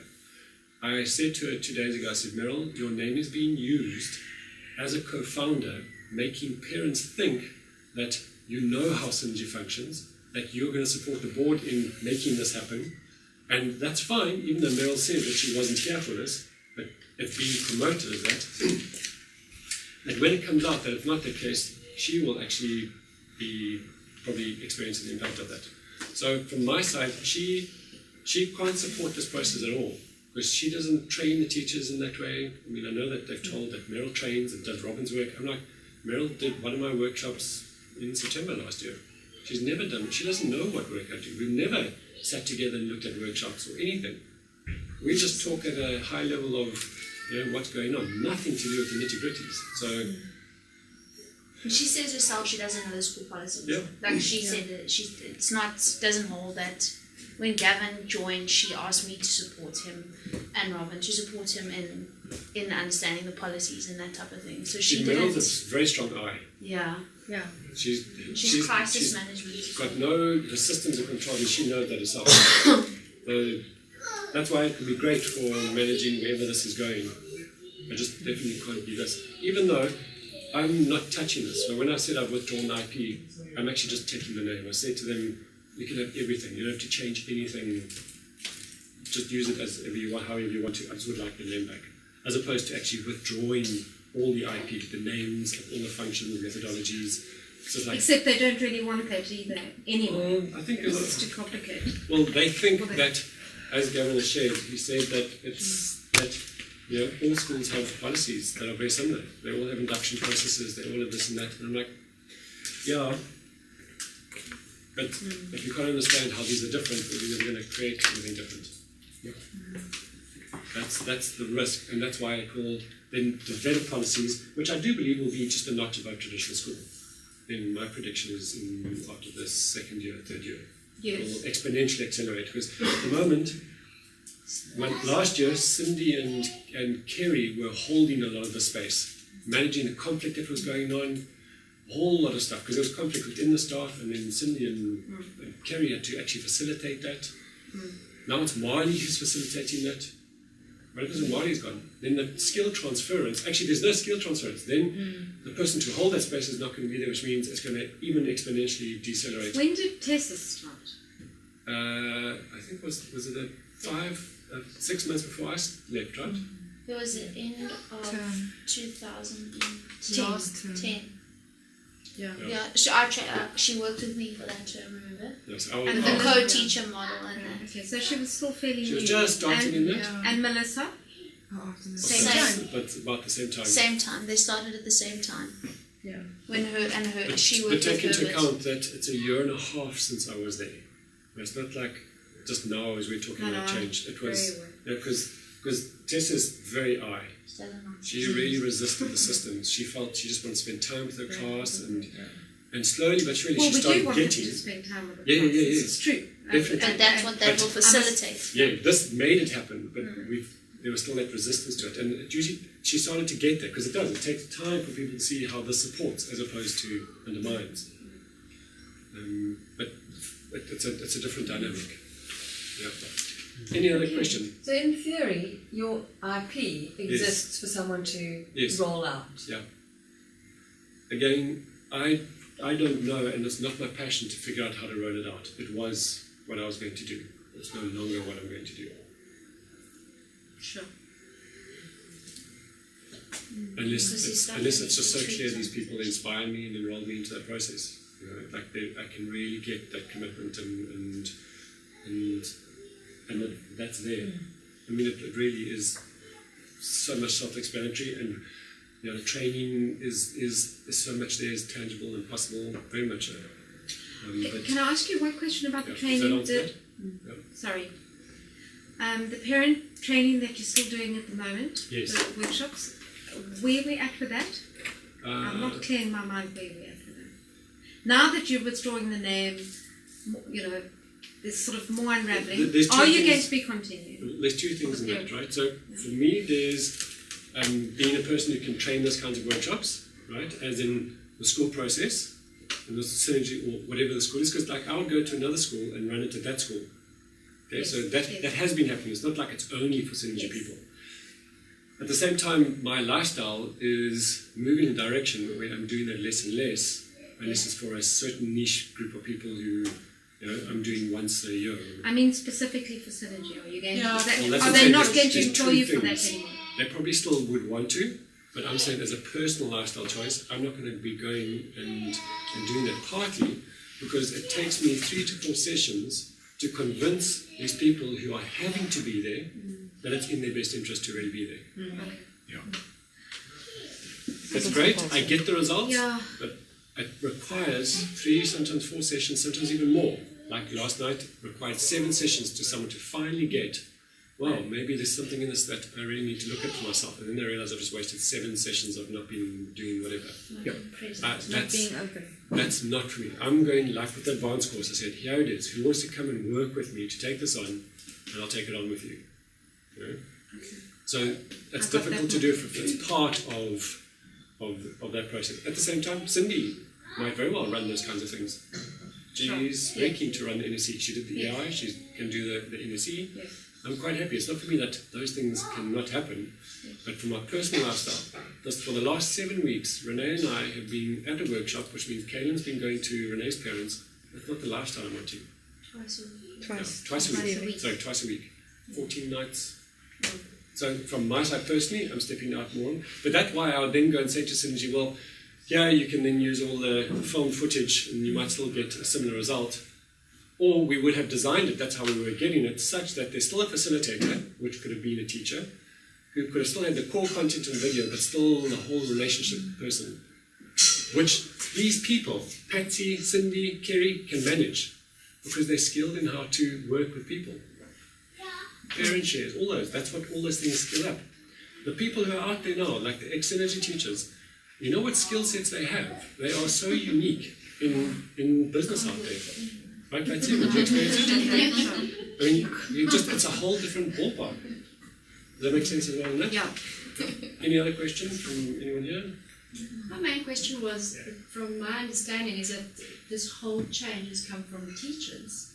Yeah. But you're saying that you still need to have the decision maker or somebody who holds the teachers who wants to make those changes. They need to understand that there will be implications. Yes. And at that point, if I'm hearing you correctly, they think that they can do this better or in another way to get the result. Well, they're basically saying that they're so empowered that they can make changes that will work for them within the system. Yes, that's what they're saying, which in some ways is true from how they see it. And as I said, that may very well turn out to be true. I can just see, as people, I think Man had already shared, or maybe it was someone else, that some of these changes that have already happened, they can start to see like the integrity process of it all coming together. Reports are late, people are still late. You know, there's an element where this starts disintegrating. The challenge is that if you don't know what to look for, because you've got no distinction, you can't judge anything. All you're left with is a feeling. Something's changing. You know, we experience it. Kaylin doesn't want to go to, or comes home and says, Robin, can you please go and talk to this child because he's bullying and he's hurting. You know, I would like someone else to be able to, you know, that didn't really happen. So you're starting to see certain things. Some parents are saying that children no longer want to go to school. It's the tiny little things, but we don't know what they are if you can't see them. We don't know how to judge why. Whereas we can start saying, yeah, well, it's because this isn't happening, or that's changed, or this has changed, or because you've got a new teacher who's in there and as yet she doesn't know how to do conscious conflict resolution. Or, like I'd said, our behavioural guideline policy is the most fundamental process in changing child's behaviour. That's not happening. The new teachers actually didn't even know it when I checked just a while back. It's those kinds of things which they might not look like much now, but it's going to accelerate. Does that make sense? I'd also like to say, though, if I can add, Robin, I know quite a few parents that are very happy, but they're all brand new parents. Exactly. But I must admit, I haven't spoken to many old parents. I don't go, there's one or two people I know at school, but I don't go and chat around with other parents. But they're new parents. They don't know, they haven't been part of the transition. And so they're still riding on the back of a little bit of what was, so it's like very different for them compared to some other schools, which is great. But we know, obviously our concern is it's going to become very watered down. Even a system like that is still so much better than where they've come from. Yeah, and I recognise that they're not going to know any better. I get that. The same way as a person here making a decision on this is also not going to know any better. That's the thing about this. This is why for me it's such a like a cause and effect process. I sit back and once I get over my own emotion about this whole process, I just look at this as from a researcher perspective and say it can't be any different than it currently is. Yes. And it's got nothing to do with heart. This is where people get caught. Like with your parents, you think that just because you've got a big heart, your children are going to experience your love. No. You've learned probably in some of my workshops that there's another whole component which needs to come as well, that the heart drives. And that's where I see this is, unless this happens together, that's not going to get there. Or this happens and therefore pulls it up, but it's usually the other way around, which is this has to be there to support that happening. And if that's not there, then this will drop, just by default. I mean, I just can't imagine Well, not can't imagine. One can speculate, I suppose. If, let's say, use any teacher, I don't want to pick on any particular teacher. Melissa leaves, Tessa leaves, Yes. Susanna leaves, Yeah. and Susanna's already now, let's call her second generation. In a Yes. sense, no, Yeah. although she has overlapped. Now, somebody coming in, taking Susanna's place. Yeah. I mean, It's going to be. who's going to teach? What are they going to be taught? And And that's not far away. Susanna's a young woman. Yeah. She's going to go back to Holland one day, or she's going to get married and fall pregnant, or whatever it is Get it's married going to next be. year. She is getting December. married. Okay, she is getting married. And all the other rest might follow, who knows? But you know, I want to say, we can't worry about it. It's obviously not going to be what it was. Yes. And we can't hold on to what we hope it could or would be. Yes. I think That seems to... that puts a huge burden on us as parents in the school. That we simply have to do our very best to support the process that is going on at this particular point in time, without sitting back and making judgments. I think what you have done here this evening is incredibly valuable, and it's been very eye-opening for me too. I recognize certain patterns in my own life there, and it's been very useful to get that one. But now it's incumbent upon us that if we're going to be part of, let's still call it the synergy system, then what we have to support it is to the very fullest of our energy.